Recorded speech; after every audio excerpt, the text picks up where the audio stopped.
हरे राम। जयति पराशर सूनुः सत्यवती हृदय नंदनो व्यासः यस्य आस्य कमलगलितं वाङ्मयममृतं जगत्युत भुजग भोगाभमुद्यम्य हृद्यं निजभुजं दक्षिणं लक्षणाढ्यं ललितमुद्रिक्तविज्ञानमुद्रं भज भज अनन्तनित्यागपन्तं प्रणतवान् प्राणिनां प्राणभूतं प्रणतिभिप्रीणे पूर्णबोधम् भवदवोष्णेन तातप्यमानान् भुवि पदं नाथमप्रेक्षमणान् भुवनमान्येन च अन्येन दोष्णा भवतु भीर्मायुजनः सान्त्वयन्तं प्रणतवान् प्राणिनां प्रणभूतं प्रणतिभिप्रीणे पूर्णबोधम्. ನನ್ನ ಅಧ್ಯಾತ್ಮ ಬಂಧುಗಳೇ, ಉದ್ಧವ ಗೀತೆಯಲ್ಲಿ ಉಪಸಂಹಾರದಲ್ಲಿ ನಾವು ಒಂದು ಮಾತು ನೋಡಿದೆವು. ನನಗೆ ಎಲ್ಲರಿಗಿಂತ ಹೆಚ್ಚು ನನ್ನ ಭಕ್ತರು ಇಷ್ಟ, ಅಲ್ಲೇ ಇದ್ದಾನೆ ಈಗ ಸದ್ಯ ಬಂದೆ ಎಲ್ಲರಿಗಿಂತ ಹೆಚ್ಚು ನೀನು ಇಷ್ಟ ಅಂತ. ಉದ್ಧವನನ್ನು ಯಥಾ ಭವಾನ್, ಅದು ಹೇಗೆ ನಿನ್ನಷ್ಟು ಇಷ್ಟ ನನಗೆ ಆತ್ಮಯೋನಿ ನ ಶಂಕರ ನಜ ಸಂಕರ್ಷಣ ನ ಶ್ರೀ ನೈವಾತ್ಮ. ನಿನ್ನಷ್ಟು ಇಷ್ಟ ನನಗೆ ಬ್ರಹ್ಮನಲ್ಲೂ ಇಲ್ಲ, ಸಂಕರ್ಷಣನಲ್ಲೂ ಇಲ್ಲ, ಶಿವನಲ್ಲೂ ಇಲ್ಲ, ನನ್ನ ಪತ್ನಿಯಲ್ಲೂ ಇಲ್ಲ, ನನ್ನಲ್ಲೂ ಇಲ್ಲ. ನಮ್ಮೆಲ್ಲರಿಗಿಂತ ನೀನು ಹೆಚ್ಚು ಇಷ್ಟ ಅಂತ ಸಾಮಾನ್ಯವಾಗಿ ಎಲ್ಲ ವ್ಯಾಖ್ಯಾನಕಾರರು ಏನು ಹೇಳ್ತಾರೆ, ಅದು ಒಂಥರ ಖುಷಿಯಿಂದ ಹೇಳೋದು ಅಂತ. ಸತ್ಯ ಅಲ್ಲ, ಯಾಕೆಂದರೆ ಉದ್ಧವನಿಗಿಂತ ಹೆಚ್ಚು ಇಷ್ಟ ಬ್ರಹ್ಮಾದಿ ದೇವತೆಗಳೇ. ಆದರೆ ಅದರಲ್ಲಿ ನೀನು ನಿನ್ನಷ್ಟು ಇಷ್ಟ ಯಾರೂ ಅಲ್ಲ ಅಂತ ಹೇಳೋದು ಅಂತಲ್ಲ, ಅದು ಸುಮ್ಮನೆ ಪುಸ್ಲಾಯಿಸಲಿಕ್ಕೆ ಹೇಳೋದು ಅಂತ. ದೇವರಿಗೆ ಪುಸ್ಲಾಯಿಸಿದ ಈ ರೀತಿ ವ್ಯಾಖ್ಯಾನ ಮಾಡುವವರು ಒಂದು ದೃಷ್ಟಿಯಿಂದ ಭಗವಂತನಿಗೆ ಅನ್ಯಾಯ ಮಾಡ್ತಾರೆ. ಅದು ಪುಸ್ಲಾಯಿಸಿದ ಹೇಳೋ ಅಗತ್ಯವಿಲ್ಲ. ಯಾಕೆ ಪುಸ್ಲಾಯಿಸಬೇಕು? ನಾವು ಯಾಕೆ ಪುಸ್ಲಾಯಿಸಬೇಕು? ನಮಗೇನೋ ಸ್ವಾರ್ಥ ಇದೆ, ಅದನ್ನು ಕೆಲಸ ಆಗಬೇಕು, ಅದಕ್ಕೆ ನಮ್ಮನ್ನು ಹೊಗಳ್ತೇವೆ, ನೀವೇ ಎಲ್ಲ ಅಂತ ಹೇಳ್ತೇವೆ. ಭಗವಂತನಿಗೆ ಏನಾಗಬೇಕು ಪುಸ್ಲಾಯಿಸೋದು? ಅದು ನಿಜವಾದ ಅರ್ಥ ನಾನು ಏನು ಹೇಳಿದೆ. ಇದನ್ನು ಯಾವಾಗಲೂ ಪುರಾಣದಲ್ಲಿ ಹೇಳ್ತಕ್ಕಂಥ ಮಾತುಗಳ ಹಿನ್ನೆಲೆಯನ್ನು ತಿಳಿದು ಅರ್ಥ ಮಾಡಬೇಕು. ಒಂದು ತಾತ್ಕಾಲಿಕ ಭಕ್ತರು ಮತ್ತು ಶಾಶ್ವತ ಭಕ್ತರು ಅಂತ ಎರಡು ಥರ ಇದ್ದಾರೆ ಅಂತ ನಿನ್ನೆ ಹೇಳಿದೆ. ಈಗ ತಾತ್ಕಾಲಿಕವಾಗಿರುವಂತಹದ್ದು ಯಾಕೆಂದರೆ, ಈಗ ಉದಾಹರಣೆಗೆ ಮನೆಗೆ 3 ದಿವಸದಿಂದ ಊಟ ಮಾಡಿದ್ರೆ ಅಭಿಕ್ಷುಕ ಬರ್ತಾನೆ. ಅವ್ರ ಮನೆ ಯಜಮಾನ ಹೇಳ್ತಾನೆ, ನಮ್ಮೆಲ್ಲರಿಗಿಂತ ಅವ್ನು ಮುಖ್ಯಪ್ಪ, ನಾವು ಇವತ್ತು ಉಪವಾಸ ಕೂತ್ಕೊಂಡಿಲ್ಲ, ಬೆಳಗತ್ತ ತಿಂದಿದ್ದೇವೆ, ರಾತ್ರಿ ತಿಂತೇವೆ, ಅವನಿಗೆ ಹಾಕುವಂತ. ತನಗಿಂತ ತನ್ನ ಹೆಂಡತಿ ಮಕ್ಕಳಿಗಿಂತ ಭಿಕ್ಷುಕ ಮುಖ್ಯ ಆಗ್ತಾನೆ. ಅದು ತಾತ್ಕಾಲಿಕ. ಆದರೆ ತನ್ನ ಸಂಸಾರ ತನ್ನವರು ಮುಖ್ಯ ಪ್ರೀತಿ ಅವರು ಪರ್ಮನೆಂಟ್. ಹಾಗೆಯೇ ತಾತ್ಕಾಲಿಕ ವೃತ್ತಿ ಆ ಮೊಮೆಂಟಿನಲ್ಲಿ ಅವನು ಶ್ರೇಷ್ಠ ವೃತ್ತಿ ಅಂತ ಅಷ್ಟೇ ಹೊತ್ತು. ಈಗ ಹಾಗೆ ಪ್ರಹ್ಲಾದ ಭಾಗವತದಲ್ಲಿ ಆ ಕಥೆ ಬಂದಿದೆ. ಪ್ರಹ್ಲಾದ ಎದುರು ಬಂದು ನರಸಿಂಹನ ಹತ್ರ ಪ್ರಾರ್ಥನೆ ಮಾಡಿದ ಕಾರಣ ಏನಂದರೆ, ಬ್ರಹ್ಮಾದಿ ದೇವತೆಗಳು ಭಗವಂತನ ಹತ್ರ ಹೋಗ್ಲಿಕ್ಕೆ ಹೆದರಿದ್ರು. ನರಸಿಂಹನ ಹತ್ರ ಹೋಗ್ಲಿಕ್ಕೆ ನನಗೆ ಹೆದರಿಕೆ ಆಗೋದಪ್ಪ, ನಾನು ಹೋಗೋಲ್ಲ ಅಂದ ಬ್ರಹ್ಮ. ಎಲ್ಲ ದೇವತೆಗಳು ಹೆದರಿದ್ರು. ಸರಿ, ಎಲ್ಲರೂ ಹೋಗಿ ಲಕ್ಷ್ಮೀ ಅಂತ ಹೇಳಿದರು, ತಾಯಿ ನೀನು ಯಜಮಾನ ಸಮಾಧಾನ. ನಾನು ಅವ್ರು ಇಷ್ಟು ಹೋಗೋದನ್ನು ಯಾವತ್ತೂ ನೋಡಲಿಲ್ಲ, ನಾನು ಹೋಗಲ್ಲ ಅಂತಂದು ಕಡೆಗೆ ಪ್ರಹ್ಲಾದ ಹೋದ. ಇಲ್ಲೂ ಇದೇ ಕಥೆ. ಪ್ರಹ್ಲಾದ ಎಲ್ಲರಿಗಿಂತ ಸರಿಗೆಯಿಂದ ದೇವರ ಹತ್ರ ಹೋದ, ಅವನು ಎಲ್ಲರಿಗಿಂತ ಮುಖ್ಯ ಭಕ್ತ ಅಂತ. ಅದು ತಾತ್ಕಾಲಿಕ.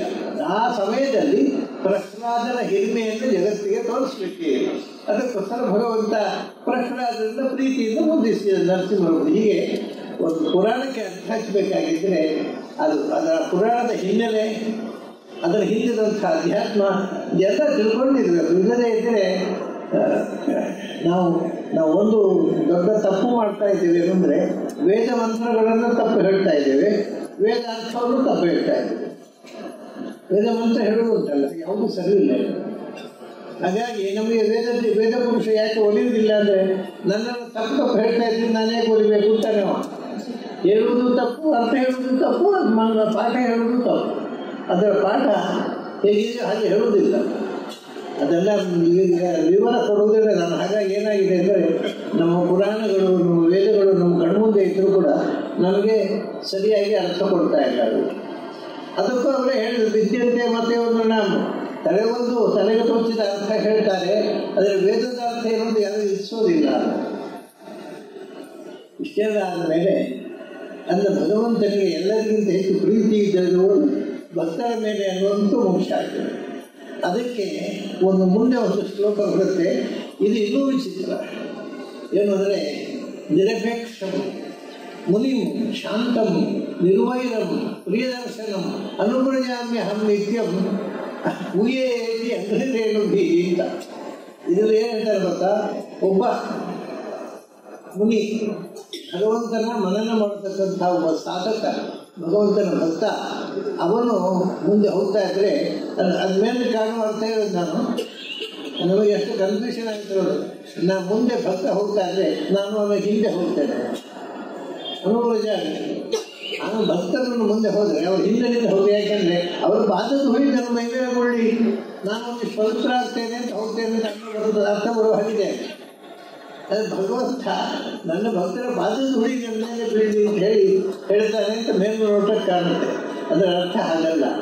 ವಿಷಯ ಏನು ಅಂದರೆ ಭಗವಂತ ಯತ್ನಿಸಿದಂತೆ ಭಕ್ತರು ಎಂಥವರು, ಭಕ್ತರನ್ನು ಹೇಳ್ತಾರೆ ಅವರು ನಿರಪೇಕ್ಷ ಭಕ್ತಿ. ನಮಗೂ ಒಮ್ಮೊಮ್ಮೆ ಅಪೇಕ್ಷೆ ಇದ್ದಾಗ ಭಕ್ತಿ ಬರುತ್ತೆ, ಆ ದೇವರೇ ಇವತ್ತು ನನಗೆ ಹೀಗೊಂದು ಆಗಬೇಕು, ಹಾಗಾಗಿ ನಿಮಗೊಂದು ಸೇವೆ ಕೊಡ್ತೇನೆ ಅಂತ. ಈ ಅಪೇಕ್ಷೆಯಿಂದ ದೇವರ ಭಕ್ತಿ ಮಾಡೋದು ಭಕ್ತಿಯೇ ಅಲ್ಲ, ವ್ಯಾಪಾರ ಭಕ್ತಿ. ಅದು ನಿರಪೇಕ್ಷ, ಏನನ್ನು ಅಪೇಕ್ಷಿಸದೆ ದೇವರನ್ನು ಪ್ರೀತಿಸುವುದು. ಅದು ಏನು ಅಂದರೆ ನಮ್ಮ ಕವಿ ಹೇಳ್ತಾರೆ ಬಹುಮೂರ್ತಿ, ಏನೊಂದು ಸ್ನೇಹಸ್ಯ ನಿಮಿತ್ತ ಸತ್ಯಪೇಕ್ಷೇತಿ ಪ್ರತಿಷಿದ್ಧವೇ ತದಂತ. ಸ್ನೇಹ ಪ್ರೀತಿ ಮತ್ತು ಅದಕ್ಕೊಂದು ಕಾರಣ ಇದೆ ಅಂದರೆ ಅದು ವಿರುದ್ಧ ಅಂತ.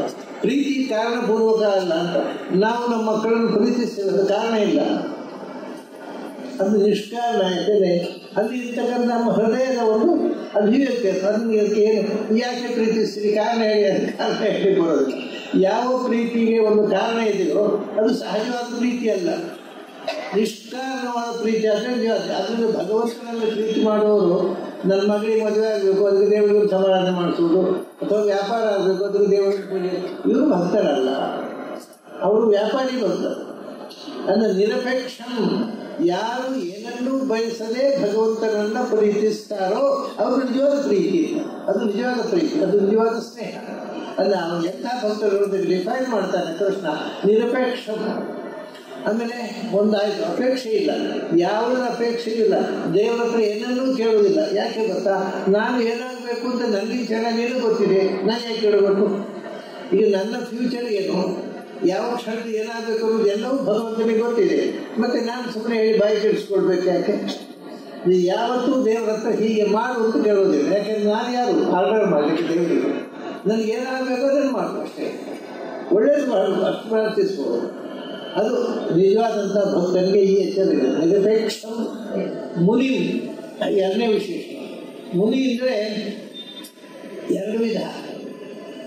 ನಿರಂತರ ಚಿಂತನೆ ಮಾಡ್ತಾ ಇರುವು, ಆದ್ದರಿಂದ ಮಾತು ಮುನಿ ಮೌನಿ ಇತ್ತು. ಮೌನಿ ಅಂದರೆ ಮನನ ಮಾಡುವವನು, ಅಂದರೆ ಮನನ ಜಾಸ್ತಿ, ಒಳಗಿಂದ ಕೂತು ಯಾರು ಬೇಕಾಗಿಲ್ಲ ಚಿಂತನೆ ಮಾಡ್ತಾ ಇರ್ತಾರೆ, ಮಾತು ಕಡಿಮೆ, ಯಾರಿಗೂ ಹರಟೆ ಇಲ್ಲ. ಅಂದರೆ ನಿರಂತರ ಮನಸ್ಸನ್ನು ಭಗವಂತ ಚಿಂತನೆ ನಡೀತದೆ, ಅವನು ಮುನಿ. ಅದನ್ನೇ ಹೇಳಿದ್ರು ಶಾಂತಂ. ಶಾಂತಂ ಅನ್ನೋದು ಜೊತೆ ಎರಡು ಒಂದು ಏನಂದರೆ ಶಾಂತ ಅಂದರೆ ಯಾವತ್ತೂ ಕೂಡ ಕೆಲವರು ಇರ್ತಾರೆ ಮೂಗಿನ ತುದಿಯಲ್ಲಿ ಸಿಟ್ಟು, ಮಾತಿಗೆ ಕೋಪ, ಜಗಳ, ಬೈಯೋದು, ಮನೆಯೇ ನರಕ ಮಾಡಿಬಿಡ್ತಾರೆ ಕೆಲವು ಗಂಡ. ಯಾಕೆಂದರೆ ಸಿಟ್ಟಿನಿಂದ ಬೈದು ಬಿಡೋದು. ಆ ಬೈದಕ್ಕೆ ಶುರು ಮಾಡಿದ್ರೆ ಆ ಶಬ್ದಗಳೆಲ್ಲ ಡಿಕ್ಷನರಿಯಿಂದ ಎಲ್ಲ ಶಬ್ದಗಳು ಬಂದುಬಿಡ್ತವೆ.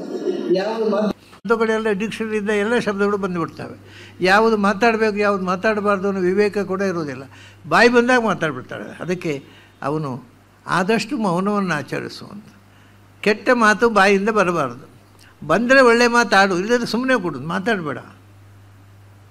ಮತ್ತು ಇನ್ನೇನು ಮಾಡಬೇಕು, ಮುನಿ ಮನನ ಮಾಡು. ಆಗ ಅಧ್ಯಾತ್ಮದ ಬಗ್ಗೆ ಚಿಂತನೆ ಮಾಡು, ಯಾರತ್ರ ಮಾತಾಡ್ಲಿಕ್ಕೆ ಹೋಗಬೇಡ, ಸುಮ್ಮನೆ ಇರೋದು. ಶಾಂತಂ ಅಂದರೆ ಅದರಿಂದ ಒಂದು ಖುಷಿ ಇದೆ ಅಂತಾರೆ. ನಾವು ಯಾರ್ಯಾರತೋ ಜಗಳ ಮಾಡಿದರೆ ಅವ್ರಿಗೆ ಮಾತ್ರ ತಲೆಬಿಸಿ ಇಲ್ಲ, ನಮಗೂ ತಲೆಬಿಸಿ, ಒಟ್ಟಿಗೆ ಟೆನ್ಷನ್. ಶಾಂತ ಅಂದರೆ ಟೆನ್ಷನ್ಲೆಸ್ ಅಂತ ಅರ್ಥ. ಯಾವತ್ತೂ ಅವ್ರ ಜೀವನದಲ್ಲಿ ಯಾವತ್ತೂ ಗೊಂದಲ ಇಲ್ಲ, ಆನಂದ ನೆಮ್ಮದಿಯಿಂದ ಇರ್ತಾರೆ. ಯಾಕೆ ಅಂದರೆ ಶಾಂತಂ. ಶಮೋ ಮನ್ನಿಷ್ಠತಾ ಬುದ್ಧಿ ಭಾಗವತಲ್ಲಿ ಹೇಳಿದ್ದಾರೆ. ಮನಸ್ಸು ಭಗವಂತನಲ್ಲೇ ನೆಲೆಸಿದೆ, ಹಾಗಾಗಿ ಅವರಿಗೆ ಪ್ರಾಬ್ಲಮ್ಸೇ ಇಲ್ಲ ಜೀವನದಲ್ಲಿ. ಏನಾಗಬೇಕು ಅದನ್ನು ಭಗವಂತ ಇಚ್ಛೆ ಅಂತ ನಡೆಯುತ್ತೆ, ನಾನೇ ಯಾಕೆ ತಲೆ ಬಿಸಿ ಮಾಡಿಕೊಳ್ಬೇಕು ಅಂತ. ಹೀಗೆ ಸದಾ ಭಗವಂತನ ನೆನಪಿನಿಂದ ಪ್ರಸನ್ನವಾಗಿರ್ತಾರಂತೆ. ಪ್ರಸನ್ನತೆ ಯಾವಾಗಲೂ ಪ್ರಸನ್ನತೆ, ಸಿಡುಕು ಕೋಪ ಅದು ಇಲ್ಲೇ ಇಲ್ಲ. ಮುಖ ಯಾವಾಗಲೂ ಭಗವದ್ಭಕ್ತರ ಮುಖದಲ್ಲಿ ಯಾವಾಗಲೂ ನಗು ಇರಬೇಕು. ನಗು ಅಂದರೆ ತನ್ನಷ್ಟಕ್ಕೆ ಒಳಗಿನ ಆನಂದ ಇದ್ದಾಗ ನಗು ಬರುತ್ತೆ, ಇಲ್ಲದಿದ್ದರೆ ಸಿಡುಕಿನ ಮೊರೆ ಸಿಟ್ಟು ಗಿಟ್ಟು ಎಲ್ಲ ಬಂದುಬಿಡುತ್ತೆ. ಅದು ಯಾವಾಗ ಅಂದರೆ ಒಳಗೆ ಪ್ರಸನ್ನತೆ ಇಲ್ಲದೆ ಇದ್ದಾಗ. ಒಳಗೆ ಶಾಂತವಾಗಿದ್ದರೆ ಎದುರು ಆನಂದ ನಗು ಬಂದೇ ಬರುತ್ತೆ. ಆದ್ದರಿಂದ ಭಗವಂತನ ಭಕ್ತರ ಮುಖದಲ್ಲಿ ಒಂದು ಲಕ್ಷಣ ಏನಂದರೆ ಯಾವಾಗಲೂ ನಗ್ತಾ ಇರ್ತಾರೆ ಅವರು. ಅಯ್ಯೋ ಹೀಗಾಯ್ತಲ್ಲ ಹಾಗಾಯ್ತಲ್ಲ ಓ ಅದು ಕೂಗೋದು ಹಾರಾಡೋದು ಬೈಯೋದು ಏನಿಲ್ಲ, ಏನಾಗಬೇಕೋ ಅದಾಯಿತು ಅಷ್ಟೇ. ಅದರಿಂದ ನೆಮ್ಮದಿಯಿಂದ ಇರ್ತಾರೆ, ಸಂತೋಷವಾಗಿರ್ತಾರೆ. ಶಾಂತಂ ಯಾಕೆಂದರೆ ನಮಗೆ ಕೋಪ ಬರೋದು ಯಾಕೆ? ನಾವು ಹೇಳಿದಾಗ ಆಗಲಿಲ್ಲ ಅಂತ. ಯಾರ ಮೇಲೂ, ನಮ್ಮ ವೈರಿಗಳ ಮೇಲೂ ಕೋಪ, ನಮ್ಮ ಮನೆಯವರು ನಾವು ಹೇಳಿದಾಗ ಹೇಳಿದ್ರೆ ಅವ್ರ ಮೇಲೂ ಕೋಪ, ಒಟ್ಟಿಗೆ ಗದ್ದಲ. ಒಟ್ಟು ನಿರ್ವೈರಂ, ಅವನಿಗೆ ವೈರಿಗಳೇ ಇಲ್ಲ. ಅವನು ಯಾಕೆ ಕೋಪ ಮಾಡಬೇಕು, ಯಾಕೆ ಹಾರಾಡಬೇಕು? ಅವನಿಗೆ ಕೋಪವೇ ಬರೋ ಯಾಕೆಂದರೆ ನಿರ್ವೈರಂ, ಅವನಿಗೆ ಆಗದವರು ಅಂತ ಇರಬೇಕಲ್ಲ. ಎಲ್ಲರೂ ಈಗ ಒಬ್ಬ ಬೈದ, ಅವಾಗ ಇವನಿಗೆ ಕಾರಣ ಗೊತ್ತುಂಟ, ಭಗವಂತ ಅವನಲ್ಲಿ ಕೂತು ಬಯಸಿದ, ನಾನೇನು ಮಾಡೋದು ಇರಲಿ ಸಂತೋಷ. ಅದು ಒಂದು ಭಗವಂತನೇ ಅಲ್ಲ ಕೂತು ಮಾತಾಡಿಸಿದ, ಅವರು ಬೈದದ್ದು ಭಗವಂತನೇ ಕೂತು ಅವರನ್ನು ಬಯಸಿದಲ್ವ, ಆಯಿತು ಭಗವಂತ, ಅದು ಒಂದು ಸೇವೆ. ನಾನು ಯಾಕೆ ಪ್ರತಿಕ್ರಿಯೆ ಮಾಡಬೇಕು ಅಂತ. ವೈರ ಯಾರೂ ನನಗೆ ಆಗದವರು, ಅವರನ್ನು ನೋಡಿದರೆ ಆಗೋಲ್ಲ ಈ ಶಬ್ದವೇ ಬರೋದಿಲ್ಲ ಭಕ್ತರ ಬಾಯಲ್ಲಿ. ನಿರ್ವೈರಂ. ಆದ್ದರಿಂದಲೇ ಪ್ರಿಯದರ್ಶನಂ, ಎಲ್ಲರೂ ಅವ್ರನ್ನ ನೋಡಬೇಕು ಅಂತ ಬಯಸ್ತಾರೆ. ಯಾರು ಅವರು ಸುದ್ದಿ ಬೇಡಪ್ಪ, ಅವ್ರು ನೋಡಿ ಅವ್ರ ಮುಖಾವಲೋಕನ ಹೇಳೋರೇ ಅಲ್ಲ, ಎಲ್ಲರಿಗೂ ಇಷ್ಟ. ಪ್ರೀತಿಯಿಂದ ಪ್ರತಿಯೊಬ್ಬರು ಅವರನ್ನು ಒಪ್ಪಿಕೋತಾರೆ. ಅಂತಹ ವ್ಯಕ್ತಿತ್ವ ಇರ್ತಕ್ಕೋ ಭಕ್ತ. ಅಂಥವ್ರು ಹೋಗ್ತಾ ಇದ್ರೆ ನಾನು ಏನು ಮಾಡ್ತೇನೆ, ಕೃಷ್ಣ ಹೇಳ್ತಾನೆ ಅನುವ್ರಜಾಮಿ ಅಹಂ ನಿತ್ಯಂ. ಅವರು ಮುಂದಿನಿಂದ ಹೋದರೆ ಅವ್ರ ಹಿಂದಿನಿಂದ ಹೋಗ್ತೇನೆ ನಾನು ಅಂತ. ಅದು ಅಲ್ಲಿ ತನಕ ಅರ್ಥ ಸಮಾಯಿತು. ಯಾಕೆ ಅಂದರೆ ಪೂಯೇಯ ಇತಿ ಅಂಗ್ರಿ, ಅವರ ಪಾದ ಧೂಳಿ ನನ್ನ ಮೈ ಮೇಲೆ ಬೀಳಲಿ, ಭಕ್ತರ ಪಾದ ಧೂಳಿಯಿಂದ ನಾನು ಪವಿತ್ರನಾಗ್ತೇನೆ ಅಂತ ಹಾಗೆ ಹೋಗ್ತಾನೆ ಅಂತ ಆ ಶ್ಲೋಕ ಮೇಲ್ನೋಟಕ್ಕೆ ಹೇಳುತ್ತೆ. ಇದು ಪುರಾಣದ ಭಾಷೆ. ಇದಕ್ಕೆ ಪುರಾಣದಲ್ಲಿ ಸಮಾಧಿ ಭಾಷೆ, ದರ್ಶನ ಭಾಷೆ, ಗುಹ್ಯ ಭಾಷೆ ಅಂತ 3 ಥರದ ಭಾಷೆಗಳಿದೆ. ಆದ್ದರಿಂದ ಇದು ಒಂದು ಥರದ ಗುಹ್ಯ ಭಾಷೆ. ಇದು ಸಮಾಧಿ ಭಾಷೆಯೂ ಹೌದು, ಗುಹ್ಯ ಸಮಾಧಿ ಭಾಷೆ ಇದು. ಇದು ಏನು ಹೇಳುತ್ತೆ ಗೊತ್ತಾ, ಅಂಗಡಿ ಪೂಯೆಯ ಅಂದರೆ 2 ವಿಧ. ಎಲ್ಲರೂ ಏನು ಯೋಚನೆ ಮಾಡ್ತಾರೆ, ಕೃಷ್ಣ ಹಿಂಬದಿಯಿಂದ ಹೋದರೆ ಅವರ ಪಾದ ಧೂಳಿ ಅಂದರೆ ಗಾಳಿ ಆಪೋಸಿಟ್ ಡೈರೆಕ್ಷನ್, ಕೃಷ್ಣ ಹೋಗುವ ದಾರಿಗಿಂತ ಹಿಂದಿನಿಂದ ಎದುರಿನಲ್ಲಿ ಬರಬೇಕು. ಅದು ಯಾಕೆ ಎದುರಿನಿಂದ ಬರಬೇಕು? ಕೃಷ್ಣ ಹೋಗೋ ದಾರಿ ನೇರ ಯಾಕೆ ಗಾಡಿ ಇರಬಾರ್ದು? ಅಷ್ಟೇ ಅಲ್ಲ, ಭಗವಂತ ಯಾವ ಮುಖಕ್ಕೆ ಹೋಗ್ತಾನೋ ವಾಯುದೇವರು ಅದೇ ದಾರಿಯಲ್ಲೇ ಹೋಗೋದು. ಹಾಗಾಗಿ ಭಗವಂತ ಹೋಗ್ತಾ ಇದ್ದಾನಲ್ಲ, ಅವನ ಹಿಂದಿನಿಂದ ಗಾಳಿ ಮುಂದಕ್ಕೆ ಹೋಗುತ್ತೆ, ಎದುರು ಬರೋದಲ್ಲ. ಅವ್ರು ಎದುರು ಅಂತ ತಿಳ್ಕೊಂಡು ಯಾಕೆ ಗಾಳಿ ಎದುರಿನಿಂದ ಬರಬೇಕು? ಹಿಂಬದಿಯಿಂದ ಗಾಳಿ ಬರ್ತದೆ. ಆದ್ದರಿಂದ ಭಗವಂತನ ಪಾದ ಧೂಳಿ ಭಕ್ತರ ಮೇಲೆ ಬೀಳುತ್ತೆ. ಅವ್ರು ನಡ್ಕೊಂಡು ಹೋದ ಧೂಳಿ ಹೋಗುತ್ತೆ. ಮುಂದಿನಿಂದ ಹೋದರೆ ಅದು ಮತ್ತು ಮುಂದೆ ಹೋಗುತ್ತೆ, ಭಕ್ತರಿಗೆ ಅವನ ಪಾದ ಧೂಳಿ ಸಿಗೋಲ್ಲ. ಇದು ಒಂದು. ಇನ್ನೊಂದು ಸ್ವಾರಸ್ಯ ಏನು ಅಂದರೆ, ತಾನು ಮುಂದಿನಿಂದ ಹೋದರೆ ತಾನು ನಡೆದಂಥ ನೆಲದ ಮಣ್ಣನ್ನು ನನ್ನ ಭಕ್ತರು ತುಳಿಬೇಕಾಗುತ್ತೆ. ನಾನು ನನ್ನ ಪಾದಸ್ಪರ್ಶವಾದ ಮಣ್ಣನ್ನು ನನ್ನ ಭಕ್ತರು ತುಳ್ಕೊಂಡು ಹೋದರೆ ಅದೊಂದು ಪಾತಕ ಅಲ್ವಾ? ಅದಕ್ಕೆ ನಾನು ಮುಂದಿನಿಂದ ಹೋದರೆ ನನ್ನ ಹೆಜ್ಜೆಯನ್ನು ತುಳ್ಕೊಂಡು ಹೋಗ್ತಾರೆ ಅವರು. ಆ ಪಾಪ ಅವ್ರಿಗೆ ಬರಬಾರ್ದು ಅಂತ. ಹೀಗೆ ಅದಕ್ಕೋಸ್ಕರ ನಾನು ಯಾವಾಗಲೂ ಹಿಂದಿನಿಂದೇ ಇರ್ತೇನೆ. ಭಕ್ತರ ಹಿಂದಿನಿಂದೆ ಅಂದರೆ ನಾನು ನಿನ್ನ ಹಿಂದೆ ಇದ್ದೇನೆ ಏನರ್ಥ, ನನ್ನ ರಕ್ಷೆ ನಿನಗಿದೆ ಅಂತ. ಯಾವ ಭಾಷೆ ಅದು ಅನೇಕ ಅರ್ಥವನ್ನು ಒಳಗೊಂಡಂಥ ಶಬ್ದ. ನಾನು ಭಕ್ತರ ಹಿಂದೆ ಇದ್ದೇನೆ ಅಂದರೆ ಅವರಿಗೆ ಏನು ಆಪತ್ತಾದರೂ ರಕ್ಷಕನಾಗಿ ಅವರ ಬೆಂಗಾವಲಾಗಿ ನಾನಿದ್ದೇನೆ ಅಂತ ಒಂದು ಅರ್ಥ. ನನ್ನ ಪಾದ ಧೂಳಿ ಅವರು ತುಳಿಬಾರ್ದು ಅಂತ ಇನ್ನೊಂದು ಅರ್ಥ. ಅವರ ಪಾದ ಧೂಳಿ ಅಲ್ಲ ತನ್ನ ಪಾದ ಧೂಳಿ ಅಲ್ಲ. ಅವರು ಮುಂದಿನಿಂದ ಹೋದರೆ ತನ್ನ ಪಾದ ಧೂಳಿ ನನ್ನ ಜೊತೆಗೆ ಮುಂದಕ್ಕೆ ಹಾರುತ್ತೆ, ಮುಂದೆ ಇದ್ದವರಿಗೆಲ್ಲ ನನ್ನ ಪಾದ ಧೂಳಿ ಬೀಳುತ್ತೆ.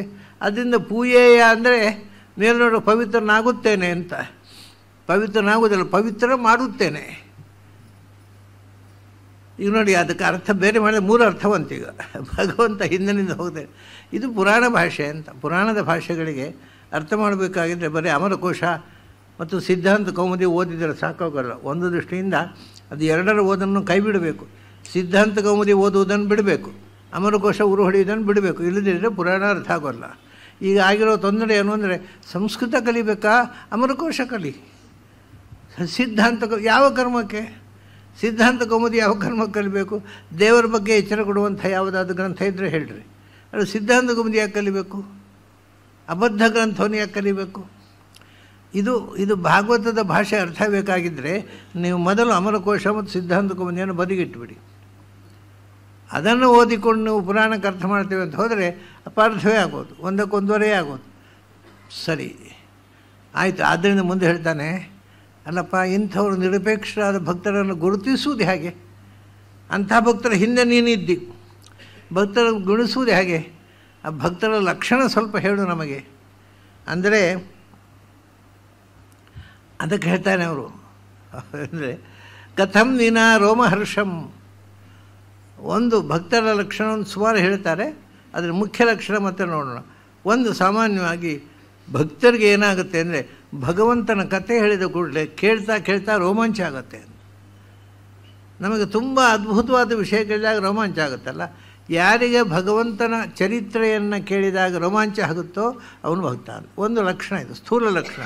ವಿನಾ ರೋಮಹರ್ಷಂ ಕಥಂ, ರೋಮಾಂಚ ಇಲ್ಲದೆ ಇರುವವನು ಭಕ್ತ ಆಗಿರೋದು ಹೇಗೆ? ಅಥವಾ ಭಗವಂತ ಅವನನ್ನು ಮೆಚ್ಚಿಕೊಳ್ಳೋದು ಹೇಗೆ? ಆಮೇಲೆ ವಿನಾ ಕಥಂ ವಿನಾ ರೋಮಹರ್ಷಂ, ಆಮೇಲೆ ದ್ರವತಾ ಚೇತಸ್ಸಾವಿನ, ಮತ್ತೊಂದು ಇದು ಎರಡನೇದು ಮುಖ್ಯ. ರೋಮಾಂಚ ಆಗಬಹುದು, ಆಗದೇ ಇರಬಹುದು, ಅದು ಬೇರೆ ವಿಷಯ, ಅದು ಮುಖ್ಯ ಅಲ್ಲ. ಮತ್ತು ನಿಜವಾದ ಮುಖ್ಯವಾದ ಯಾವುದು ಅಂದರೆ ದ್ರವತಾ ಚೇತಸ್ಸಾವಿನ ಅಂತ. ಯಾರಿಗೆ ಭಗವಂತನ ಕಥೆಯನ್ನು ಹೇಳುವಾಗ ಮನಸ್ಸು ಕರಗೋದಿಲ್ವೋ ಅವನು ಭಕ್ತ ಅಲ್ಲ. ಇದು ಹೊರಗಿನಿಂದ ತೋರಿಸಲಿಕ್ಕೆ ಬರುವಂಥದ್ದಲ್ಲ. ಈ ಹೊರಗಿನಿಂದ ತೋರಿಸುವಂಗೆ ಬರುವಂಥದ್ದು ಉಂಟಲ್ವ, ಅದೆಲ್ಲ ನಾಟಕ ಕಂಪನಿ. ನಾವು ಅಭಿನಯ ಮಾಡ್ಬೋದು ಭಕ್ತರ ಹಾಗೆ. ಅಲ್ಲ, ಬಹಳ ಜನ ಈಗ ಮಾಡೋದು ಹಾಗೆ, ಭಕ್ತರ ಹಾಗೆ ಅಭಿನಯ ಮಾಡಿಬಿಡೋದು. ಓಹೋ, ಏನು ಹಾರುವುದೇನು, ಕುಣಿಯೋದೇನು, ಭಜನೆ ಮಾಡೋದೇನು, ಕುಪ್ಪಳಿಸಬೇಕಾದ ಮಾಡ್ಬೋದು. ಒಳಗಿಂದ ಏನಿದೆ ಅಂತ ಅದೇನೋ ಏನೂ ಇರೋದಿಲ್ಲ ಒಳಗೆ. ಅದಕ್ಕೆ ದ್ರವತಾ ಚೇತಸ್ಸಾವಿನ, ಚಿತ್ತ ಮನಸ್ಸು ಕರಗಬೇಕು. ಭಗವಂತನ ಮಹಿಮೆ ಕೇಳಿದಾಗ ನಾವು ಕರಗಿ ಹೋಗಬೇಕು, ಅದು ಇನ್ನೊಂದು ಲಕ್ಷಣ. ಆಮೇಲೆ ಹೇಳ್ತಾರೆ ವಿನಾ ಕಥಂ ವಿನಾ ಆನಂದಾಶ್ರು ಕಳೆಯ. ಆ ಕಥೆ ಕೇಳ್ತಾ ಕೇಳ್ತಾ ಕೇಳ್ತಾ ಕಣ್ಣೀರು ಬರಬೇಕಪ್ಪ. ಭಗವಂತನ ಕಥೆ ಹೇಳ್ತಾ ಕೇಳ್ತಾ ಅಳಬೇಕು ನಾವು. ಅದು ಕೇಳ್ತಾ ಆನಂದದಿಂದ ಆ ಖುಷಿ ತಡಿಲಿಕ್ಕಾಗದೆ ಕಣ್ಣೀರು ಬರಬೇಕು. ಅದು ಭಕ್ತರ ಲಕ್ಷಣ. ವಿನಾ ಆನಂದಾಶ್ರು ಕಲೆಯ. ಆಮೇಲೆ ತುಷ್ಯೇದ್ ಭಕ್ತಿಯ ವಿನಾ ಈಶ್ವರ. ಆದಮೇಲೆ ಇದೆಲ್ಲಕ್ಕಿಂತ ಇದು ಯಾಕಿರ್ತದೆ? ಭಕ್ತಿ ಇದ್ದರೆ ಇವರೆಲ್ಲ ಇರುತ್ತೆ. ರೋಮಾಂಚ ಆಗುತ್ತೆ, ಕಣ್ಣೀರು ಬರುತ್ತೆ, ಮನಸ್ಸು ಕರಗುತ್ತೆ. ಈ ಭಕ್ತಿ ಇದ್ದರೆ. ಅಂತಹ ಭಕ್ತಿ ಇಲ್ಲದೇ ಇದ್ದರೆ ಈಶ್ವರ ಕಥಂ ತುಷ್, ದೇವರು ಯಾಕೆ ಮೆಚ್ಚಿಕೊಳ್ಬೇಕು ನಮ್ಮನ್ನು? ನಮ್ಮ ನಾಟಕಕ್ಕೆ ದೇವರು ಮೆಚ್ಚಿಕೊಳ್ಬೇಕಾ? ನಾವು ಬೇಕಾದರೆ ರೋಮಾಂಚ ಒಂದು ಆಗುತ್ತೋ ಅಲ್ಲೋ ಗೊತ್ತಿಲ್ಲ ನನಗೆ. ನಾಟಕ ಕಂಪ್ನಿಯಲ್ಲಿ ಪ್ರಾಕ್ಟೀಸ್ ಮಾಡಿದವರು ಬೇಕು ಅಂದ ಕಣ್ಣೀರು ಬಂದುಬಿಡುತ್ತೆ ಅವರಿಗೆ. ಇಟ್ಟು ಗ್ಲಿಸರಿನ್ ಏನೂ ಬೇಡ, ಆ ಕಣ್ಣೀರು ಅಭಿನಯ ಮಾಡ್ತಾ ಅದು ಭಕ್ತಿ ಇರಬೇಕಾಗಿಲ್ಲ. ಭಕ್ತಿಯ ನಾಟಕ ಮಾಡೋವರಿಗೂ ಕಣ್ಣೀರು ಇರ್ಬೋದು. ಆದ್ದರಿಂದ ನಿಜವಾದ ಲಕ್ಷಣ ಏನು ಅಂತ ಚಿತ್ತದ್ರವ, ಮನಸ್ಸು ಕರಗೋದು, ಮತ್ತು ಸ್ಥೈರ್ಯಂ. ಚಿತ್ತದ್ರವ ತಥಾ ಸ್ಥೈರ್ಯಂ ಪ್ರಸಾದ ಮುಖ್ಯ ಲಕ್ಷಣ ಅಂತ. ಒಂದು ಮನಸ್ಸು ಕರಗೋದು, ಮತ್ತೊಂದು ಯಾರು ಏನು ಮಾಡಿದರೂ ಕೂಡ ಅದೆಲ್ಲ ನಂಬಿಕೆ, ಸುಮ್ಮನೆ ಮೂಢನಂಬಿಕೆ. ಅದು ದೇವರ ನಂಬಿ ಉದ್ಧಾರ ಆಗುತ್ತೆ ಉಂಟಾ ಅಂತ ಹೇಳಿ ಯಾರಾவது ಮನಸ್ಸು ಕೆಡಿಸ್ಬೋದು. ಯಾರು ಏನು ಹೇಳಿದರೂ ಭಗವಂತನ ಬಗ್ಗೆ ಇದ್ದ ಭರವಸೆಯನ್ನು ಕಳೆದುಕೊಳ್ಳದೇ ಇರುವುದು, ಆ ಭಕ್ತಿಯಲ್ಲಿ ಸ್ಥೈರ್ಯ, ಅದು ಎರಡನೇ ಲಕ್ಷಣ. ಮೂರನೇದು ಪ್ರಸಾದ ಅಂತ. ಏನು ಗಲಾಟೆ ಆದರೂ ಅವ್ರ ಮುಖದಲ್ಲಿ ಮಂದಹಾಸ ಹೋಗೋದಿಲ್ಲ. ಪ್ರಸನ್ನ ಎಂದು ಟೆನ್ಷನ್ ಮಾಡಿಕೊಳ್ಳು, ಇದು ಮುಖ್ಯವಾದ ಭಕ್ತರ ಲಕ್ಷಣ. ಅದರಲ್ಲೂ ಮುಖ್ಯವಾದ ಸ್ಥೈರ್ಯ ಮತ್ತು ಚಿತ್ತದ್ರವ. ಹಾಗಾಗಿ ಇದಾಯಿತು. ಇದನ್ನು ಮುಂದಿನ ಶ್ಲೋಕದಲ್ಲಿ ಹೇಳ್ತಾರೆ. ಇನ್ನೂ ಅಂದರೆ ಭಕ್ತಿ ಆದಾಗ ಮನುಷ್ಯ ಮೈಮರೆಯುವಿಕೆ. ಭಕ್ತಿಯ ಮುಖ್ಯ ಲಕ್ಷಣ ಮೈಮರೆಯುವಿಕೆ. ಹೇಳ್ತಾನೆ ವಾಗ್ಗದ್ಗದ, ಮಾತಾಡಲಿಕ್ಕಾಗೋದಿಲ್ಲ, ಬಾಯಿ ಕಟ್ಟುತ್ತೆ, ಅಳು ಬರುತ್ತೆ, ಮಾತಾಡಲಿಕ್ಕಾಗಲ್ಲ. ವಾಕ್ ಗದ್ಗದ, ಮಾತು ಗದ್ಗದವಾಗುತ್ತೆ, ಹೇಳಲಿಕ್ಕಾಗೋಲ್ಲ. ಅದು ಒಂದು ಲಕ್ಷಣ. ದ್ರವತೆ ಯಸಿ ಚಿತ್ತಂ, ಕರಗಿ ಹೋಗುತ್ತೇವೆ ನಾವು. ಏನು ಮಾತಾಡೋದು? ಒಳಗಿಂದ ನಮ್ಮ ವ್ಯಕ್ತಿತ್ವವೇ ಕರಗಿ ಹೋಗುತ್ತೆ. ಮನಸ್ಸು ಕರಗಿದಾಗ ಮಾತು ಹೊರಡೋಲ್ಲ. ಏಕೆಂದರೆ ಮಾತಾಡೋದು ಮನಸ್ಸಿನ ಮೂಲಕ. ಮನಸ್ಸು ಕರಗಿತು ಅಂದರೆ ಮಾತು ಬರೋಲ್ಲ, ಸುಮ್ಮನೆ ಕೂಡಬೇಕಷ್ಟೇ. ದ್ರವತೆ ಯಸ್ಸಿ ಚಿತ್ತಂ, ಆಮೇಲೆ ಹಸತ್ಯಭೀಕ್ಷ್ಣಂ ರುಜತೆ ಕ್ವಚಿತ್ ಅಭೀಕ್ಷ್ಣಂ ಹಸತಿ. ಯಾವ ಒಳಗಿನಿಂದ ಭಗವಂತನ ವಿಷಯ ಯೋಚನೆ ಮಾಡ್ತಾ ಆನಂದ ಆದಾಗ ಅದರ ಅಭಿವ್ಯಕ್ತಿ ಅಂದರೆ ನಗ್ತಾ ಇರ್ತಾನಂತೆ. ಎಲ್ಲರೂ ಏನಪ್ಪ ಹುಚ್ಚು ಹಿಡಿಯುತ್ತೆ ಇವನಿಗೆ, ಯಾಕೆ ನಗ್ತಾನೆ ಅಂತ. ಸಾಮಾನ್ಯ ಜನರಿಗೆ ಭಕ್ತರನ್ನು ನೋಡಿದಾಗ ಹುಚ್ಚರಾಗಿ ಕಾಣ್ತದೆ, ಹಾಗೆಯೇ ಹುಚ್ಚರನ್ನು ನೋಡಿದರೆ ಭಕ್ತರಾಗಿ ಕಾಣ್ತಾನೆ. ಇದು ಸಾಮಾನ್ಯ ಜನರ ಪಾಡು, ಅವರಿಗೆಲ್ಲ ಇದ್ದದ್ದು ವಿಪರೀತವಾಗಿ ಕಾಣೋದು. ನಿಜವಾದ ಭಕ್ತ ಹಸತಿ ಅಭೀಕ್ಷ್ಣಂ, ಅವನು ಯಾವಾಗಲೂ ಮನಸ್ಸಿನ ಒಳಗೆ ಭಗವಂತ ನೆನಪಿನಿಂದ ಅದು ಬಾಯಿ ಮುಂದೆ ಮಂದಹಾಸ ತಪ್ಪುದೇ ಇಲ್ಲ, ಯಾವಾಗಲೂ ನಗ್ತಾ ಇರ್ತಾನವ. ಆಮೇಲೆ ಯಾವಾಗ ನಗ್ತಾ ಅಂತ ಹಾಗೆಲ್ಲ ರುಜಿತ ಕೊಚಿಚ್ಚ, ಕೆಲವೊಮ್ಮೆ ಅದು ಸಂತೋಷದಿಂದ ಅಳ್ಳಿಗೆ ಶುರು ಮಾಡ್ತಾನೆ, ಸಂತೋಷದಿಂದ ಅಳ್ತಾನೆ, ಸಂತೋಷದಿಂದ ನಗ್ತಾನೆ. ಮಾತಾಡಲಿಕ್ಕಾಗದೆ ಮನಸ್ಸು ಕರಗಿ ಸುಮ್ಮನೆ ಕೂತ್ಬಿಡ್ತಾನೆ, ಮಾತಾಡಿದರೂ ಮಾತು ಗದ್ಗದವಾಗುತ್ತೆ. ಇದು ಭಕ್ತರ ಲಕ್ಷಣ. ಆಮೇಲೆ ಅಷ್ಟೇ ಹೇಳುವುದಿಲ್ಲ ಅವರು, ಆಮೇಲೆ ವಿಲಜ್ಜ ಉದ್ಗಾಯತಿ, ಗಟ್ಟಿಯಾಗಿ ಭಗವಂತನ ದೇವ್ರ ನಾಮ ಹಾಡಲಿಕ್ಕೆ ಶುರು ಮಾಡ್ತಾನಂತೆ. ಯಾರು ಆಚೆಯಿಂದ ಈಚೆಯಿಂದ ಯಾರಿದ್ದಾರೆ ಅದು ಗೊತ್ತೇ ಇಲ್ಲ ಅವನಿಗೆ. ವಿಲಜ್ಜ ಅಂತ ಯಾರು ನೋಡ್ತಾರಂತ ನಾಚಿಕೆ ಆಗಿದೆ, ಎಲ್ಲ ಬಿಟ್ಟಿದ್ದಾನು, ಎಲ್ಲ ಬಿಟ್ಟವ, ನಾಚಿಕೆ ಬಿಟ್ಟವ ಭಕ್ತ ಅಂತ. ಉದ್ಗಾಯತಿ, ಯಾವ ನಾಚಿಕೆಯೂ ಇಲ್ಲದೆ ಜನರ ಮುಂದೆ ಅಯ್ಯೋ ನಾನು ಏನು ತಿಳ್ಕೊತಾರೋ ಏನೋ ಅಂತ ಗಂಭೀರವಾಗಿ ಕೂತ್ಕೊಳ್ಳೋದಿಲ್ಲ ಅವನು. ಉದ್ಗಾಯತಿ, ಗಟ್ಟಿಯಾಗಿ ಗಟ್ಟಿಯಾಗಿ ದೇವರ ನಾಮ ಹಾಡಿಸಿ ಮಾಡ್ತಾನೆ. ಅದು ಇದೆಲ್ಲ ಒಂದು ಸಾಮಾನ್ಯ ಲಕ್ಷಣಗಳು. ಯಾಕಂದರೆ ಇದೆಲ್ಲವನ್ನು ನಾಟಕ ಮಾಡ್ಬೋದು ಅಂತ ಹೇಳಿದೆ ನಾನು. ಗಟ್ಟಿಯಾಗಿ ನಾನೊಬ್ಬರು ಪುರೋಹಿತರನ್ನು ನೋಡಿದೆನು, ಅವರಿಗೆ ಭಕ್ತಿ ಉಂಟೆಲ್ಲೋ ಗೊತ್ತಿಲ್ಲ ನನಗೆ. ಅವರು ಮಾತಾಡ್ತಾ ಕೃಷ್ಣ ಅನ್ನೋರು ಗಟ್ಟಿಯಾಗಿ. ಆಮೇಲೆ ಒಂದು 2 ನಿಮಿಷ ಆದಮೇಲೆ ಪುನಃ ಕೃಷ್ಣ, ಯಾರನ್ನು ಕರೀತಾರೆ ಇವರು? ನನಗೆ ನಿಜವಾಗಿ ಫಸ್ಟ್ ಮೀಟ್ ಆದಾಗ ಅವ್ರು ದೇವರನ್ನು ಕರೆಯೋದು. ಅಂದರೆ ಅವು ನಾಚಿ ಯಾರಾದ್ರು ಕೇಳಿ ಏನಾದ್ರು ತಿಳ್ಕೊತಾರೋ ಅದೆಲ್ಲ ಕಲ್ಪನೆ ಇಲ್ಲ ಅವರಿಗೆ. ಕೃಷ್ಣ ಅಂತ ಗಟ್ಟಿ ಹೇಳಿದ್ಬಿಡ್ತಿದ್ರು. ಹಾಗೆ ವಿಲಜ್ಜ ಉದ್ಗಾಯತಿ, ತಡ್ಕೊಳ್ಳಿಕ್ಕೆ ಆಗದೇ ಇದ್ದರೆ, ಕೂತು ಹಾಡುವುದಕ್ಕೂ ಆಗದೇ ಇದ್ದರೆ ನೃತ್ಯದ ಇಚ್ಛ, ಕುಣಿಲಿಕ್ಕೆ ಶುರು ಮಾಡ್ತಾನೆ, ಖುಷಿಯಲ್ಲಿ ಕುಣಿತಾನೆ. ಇದೆಲ್ಲ ಚಿಕ್ಕ ಮಕ್ಕಳ ಹಾಗೆ. ಇದು ಚಿಕ್ಕ ಮಕ್ಕಳ ಹಾಗೆ ಆಗ್ತಾರೆ ನಿಜವಾದ ಭಕ್ತ. ಚಿಕ್ಕ ಮಕ್ಕಳ ಹಾಗೆ ಹಠ, ತಮಗೆ ಬೇಸರ ಬಂದಾಗ ಹೇಳ್ತಾರೆ. ನಿಜವಾಗಿ ಹೇಳುವಲ್ಲ ಅದು. ದೊಡ್ಡವರಿಗೆ ನನ್ನ ಸಮಸ್ಯೆ ಅರ್ಥ ಆಗಲಿ ಅಂತ ಆಡುವುದು ಅಷ್ಟೇ, ಅವರಿಗೆ ಅಳು ಬರೋದೇ ಇಲ್ಲ. ಆಮೇಲೆ ನಗ್ತಾರೆ, ಅಳ್ತಾರೆ, ಕುಣಿತಾರೆ, ಖುಷಿಯಾದ ಕೂಡಲೇ ಅದಕ್ಕೆ ಯಾರು ನೋಡ್ತಾ ಇದ್ದಾರೆ, ಅದು ಇಲ್ಲವೇ ಇಲ್ಲ. ಮಕ್ಕಳನ್ನು ನೀವು ಸಭೆ ಕರ್ಕೊಂಡು ಬಂದರೆ ಉಪನ್ಯಾಸ ಇದ್ದಾರೋ ಇಲ್ಲಿಂದಲ್ಲಿ ಓಡಾಡ್ತಾ ಇರ್ತಾರೆ, ಯಾಕೆ ಅವರದೇ ಆನಂದ ಅದು.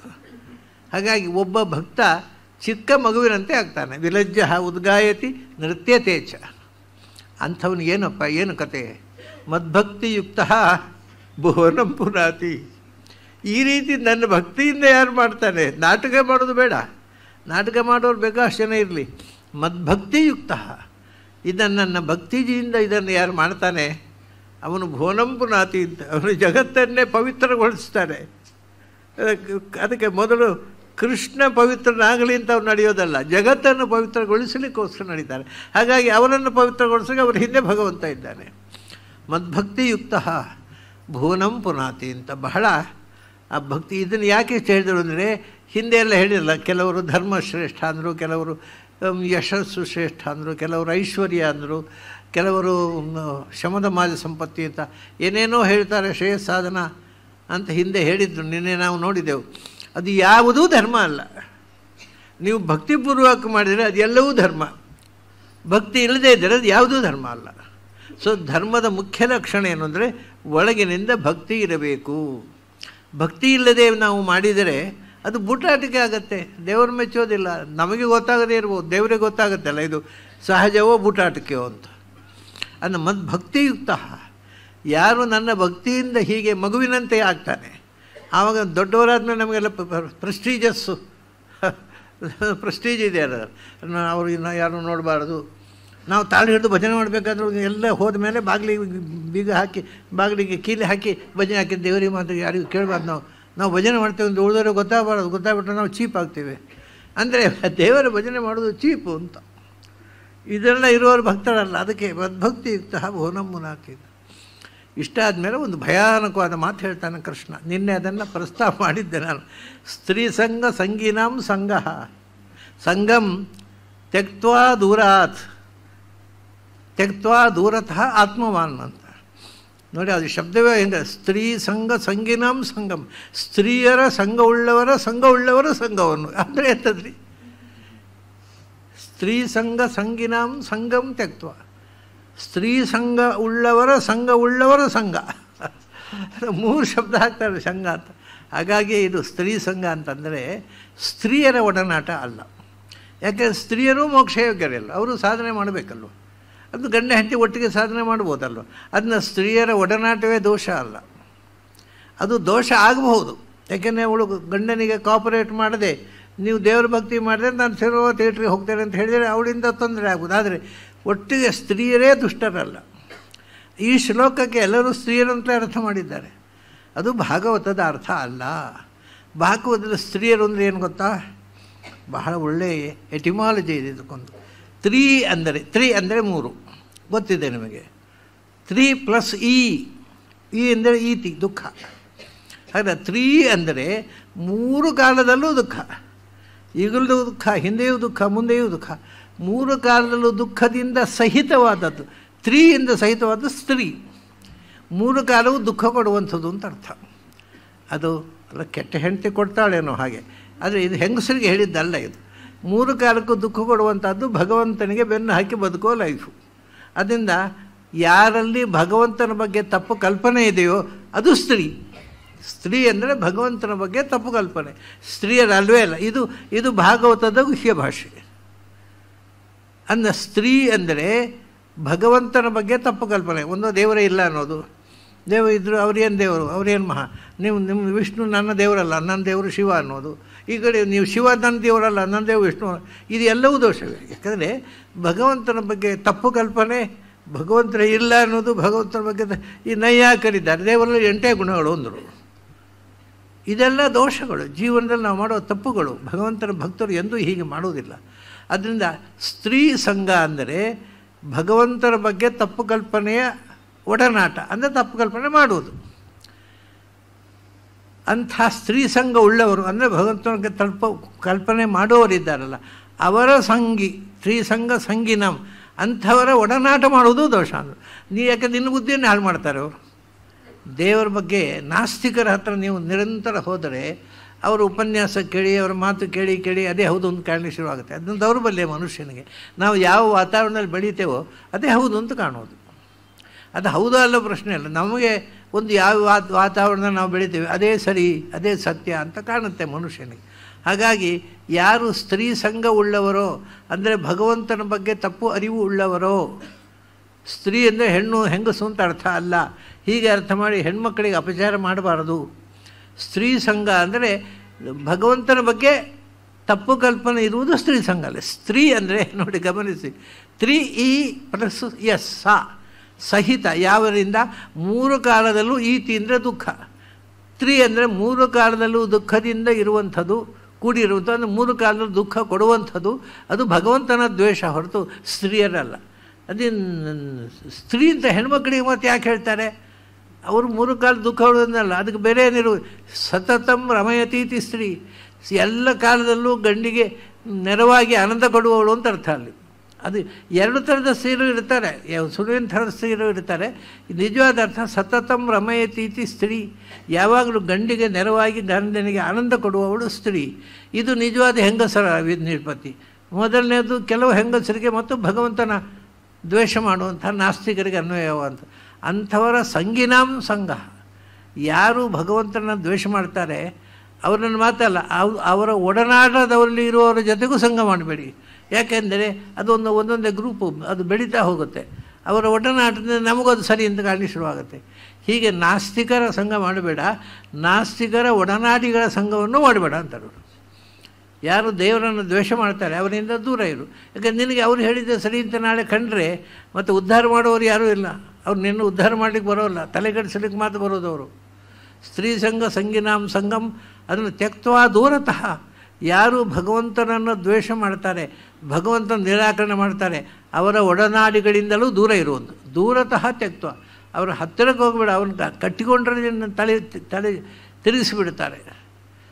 ಅಷ್ಟು ಮಾಡಬೇಕಾಗಿದ್ದರೆ ಆತ್ಮವಾನ್ ಅದನ್ನು ತಿರಸ್ಕರಿಸಿ ಅಧ್ಯಾತ್ಮದ ದಾರಿಯಲ್ಲಿ ಹೋಗಬೇಕು ಅಂತಕ್ಕಂಥ ವಿವೇಕ ಇರಬೇಕು, ಧೈರ್ಯ ಇರಬೇಕು. ಆತ್ಮವನ್ನು ಆ ಮನಸ್ಸು ಅಷ್ಟು ಗಟ್ಟಿ ಇರಬೇಕು. ಅಂಥವ್ರನ್ನ ನಿಜವಾದ ಭಕ್ತರು ಅಂತ.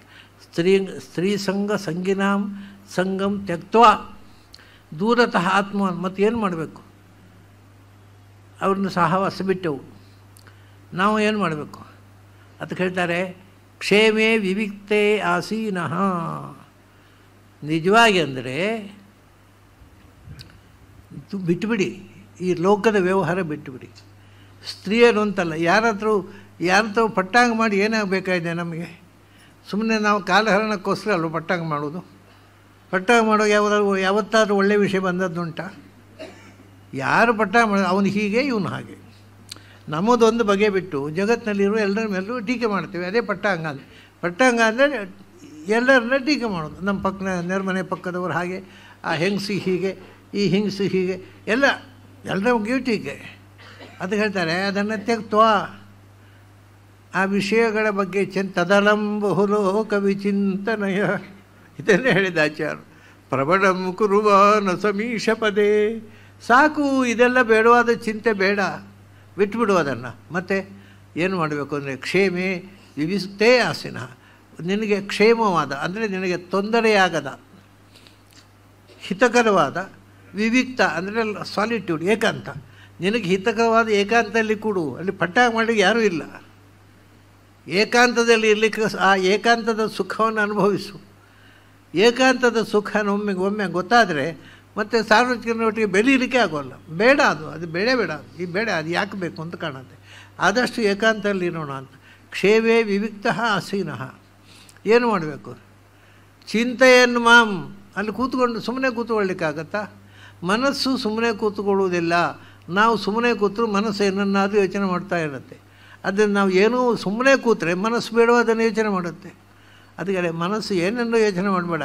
ಅಲ್ಲಿ ಕೂತ್ಕೊಂಡು ಚಿಂತೆಯನ್ನು ನನ್ನ ಬಗ್ಗೆ ಯೋಚನೆ ಮಾಡು. ಅಲ್ಲಿ ಏಕಾಂತಲ್ಲಿ ಯಾರೂ ಇರಬಾರ್ದು, ಯಾರು ಡಿಸ್ಟರ್ಬ್ ಮಾಡಬಾರ್ದು. ಅಲ್ಲಿ ಕೂತ್ಕೋ ಏಕಾಂತಲ್ಲಿ, ನನ್ನ ಬಗ್ಗೆ ಚಿಂತನೆ ಮಾಡು.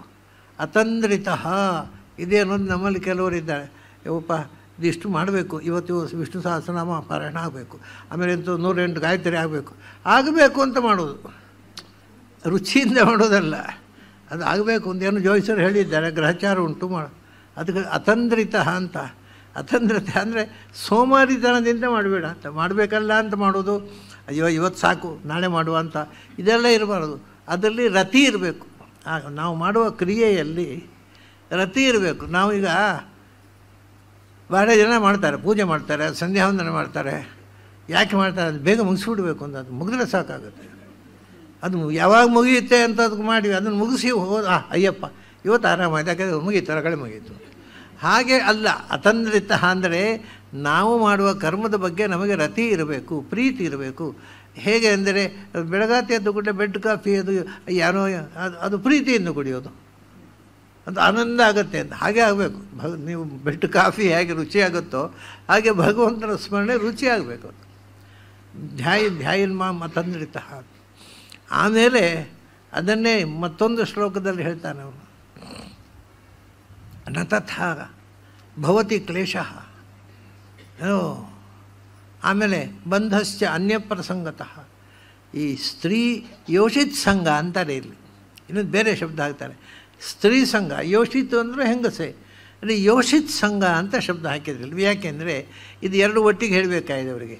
ಯಾವ ಹೆಣ್ಣು ಅಧ್ಯಾತ್ಮಕ್ಕೆ ಸಹಕಾರ ಮಾಡುವುದಿಲ್ಲವೋ ಅಂತ ಹೆಂಗಸರ ಒಡನಾಟ ಮಾಡಬೇಡ ಅನ್ನೋದು ಹೇಳಬೇಕಾಗಿದೆ ಅವ್ರಿಗೆ. ಅಂದರೆ ಇದು ಗಂಡಸರಿಗೆ ಹೇಳಿದ್ದು, ಉದ್ಧವನಿಗೆ. ಹೆಂಗಸರಿಗೆ ಆಗುವಾಗ ಯಾವ ಗಂಡಸು ಅಧ್ಯಾತ್ಮದ ಚಿಂತನೆಗೆ ಸಹಕಾರ ಮಾಡೋದಿಲ್ಲೋ ಅಂತಹ ಗಂಡಸರ ಸಹವಾಸ ಮಾಡಬೇಡ ಅಂತ. ಅಂದರೆ ಇದು ಒಂದು ಬೇರೆ. ಅದು ಯೋಷಿತ್ತು ಅಂತ ಅನ್ನೋದರಲ್ಲಿ ಯೋಷಿತ್ತು ಅಂದರೆ ಏನು ಗೊತ್ತಾ? ಎಲ್ಲರೂ ಇಷ್ಟಪಡುವಂಥದ್ದು ಅಂತ. ಜುಷಿ ಪ್ರೀತಿ ಸೇವನೆ, ಎಲ್ಲರೂ ಪ್ರೀತಿಸುವ ವಸ್ತು ಅಂತ. ಅದು ಯಾವುದು ಅಂದರೆ ನಾಸ್ತಿಕ್ಯ, ಆಸ್ತಿಕ್ಯ ಅಲ್ಲ. ದೇವರು ಧರ್ಮ, ಅದಕ್ಕಿಂತ ದೇವರಿಲ್ಲ ಅನ್ನೋದು ಇದರಲ್ಲಿ ಖುಷಿಯಾಗುವಂಥದ್ದು. ಅದರಿಂದ ಅಲ್ಲಿ ಯೋಷಿತ್ತು ಅಂದರೆ ಇದೇ ಹಿಂದೆ ಹೇಳ್ತಕ್ಕಂಥ ಭಗವಂತನ ಬಗ್ಗೆ ತಪ್ಪು ಕಲ್ಪನೆಯೂ ಹೌದು, ಆ ರೀತಿ ಕಲ್ಪನೆ ಇರುವ ಹೆಂಗಸೂ ಹೌದು. ಅದು ಯೋಷಿತ್. ಅದು ಯೋಷಿತ್ ಸಂಘ ಯಥಾ ಪುಂಸಃ. ಆ ರೀತಿ ಕೆಟ್ಟ ಯೋಚನೆ ಇರುವ ಹೆಂಗಸು. ಈ ಉದಾಹರಣೆಗೆ ನೀವು ಅದನ್ನು ಹೇಳೋದಿದ್ರೆ, ನಾವು ಪೌರಾಣಿಕವಾಗಿ ನೋಡಿದರೆ ಯೋಷಿತ್ ಸಂಘ ಬಾಧಕ ಆಯಿತು ಯಾರಿಗೆ?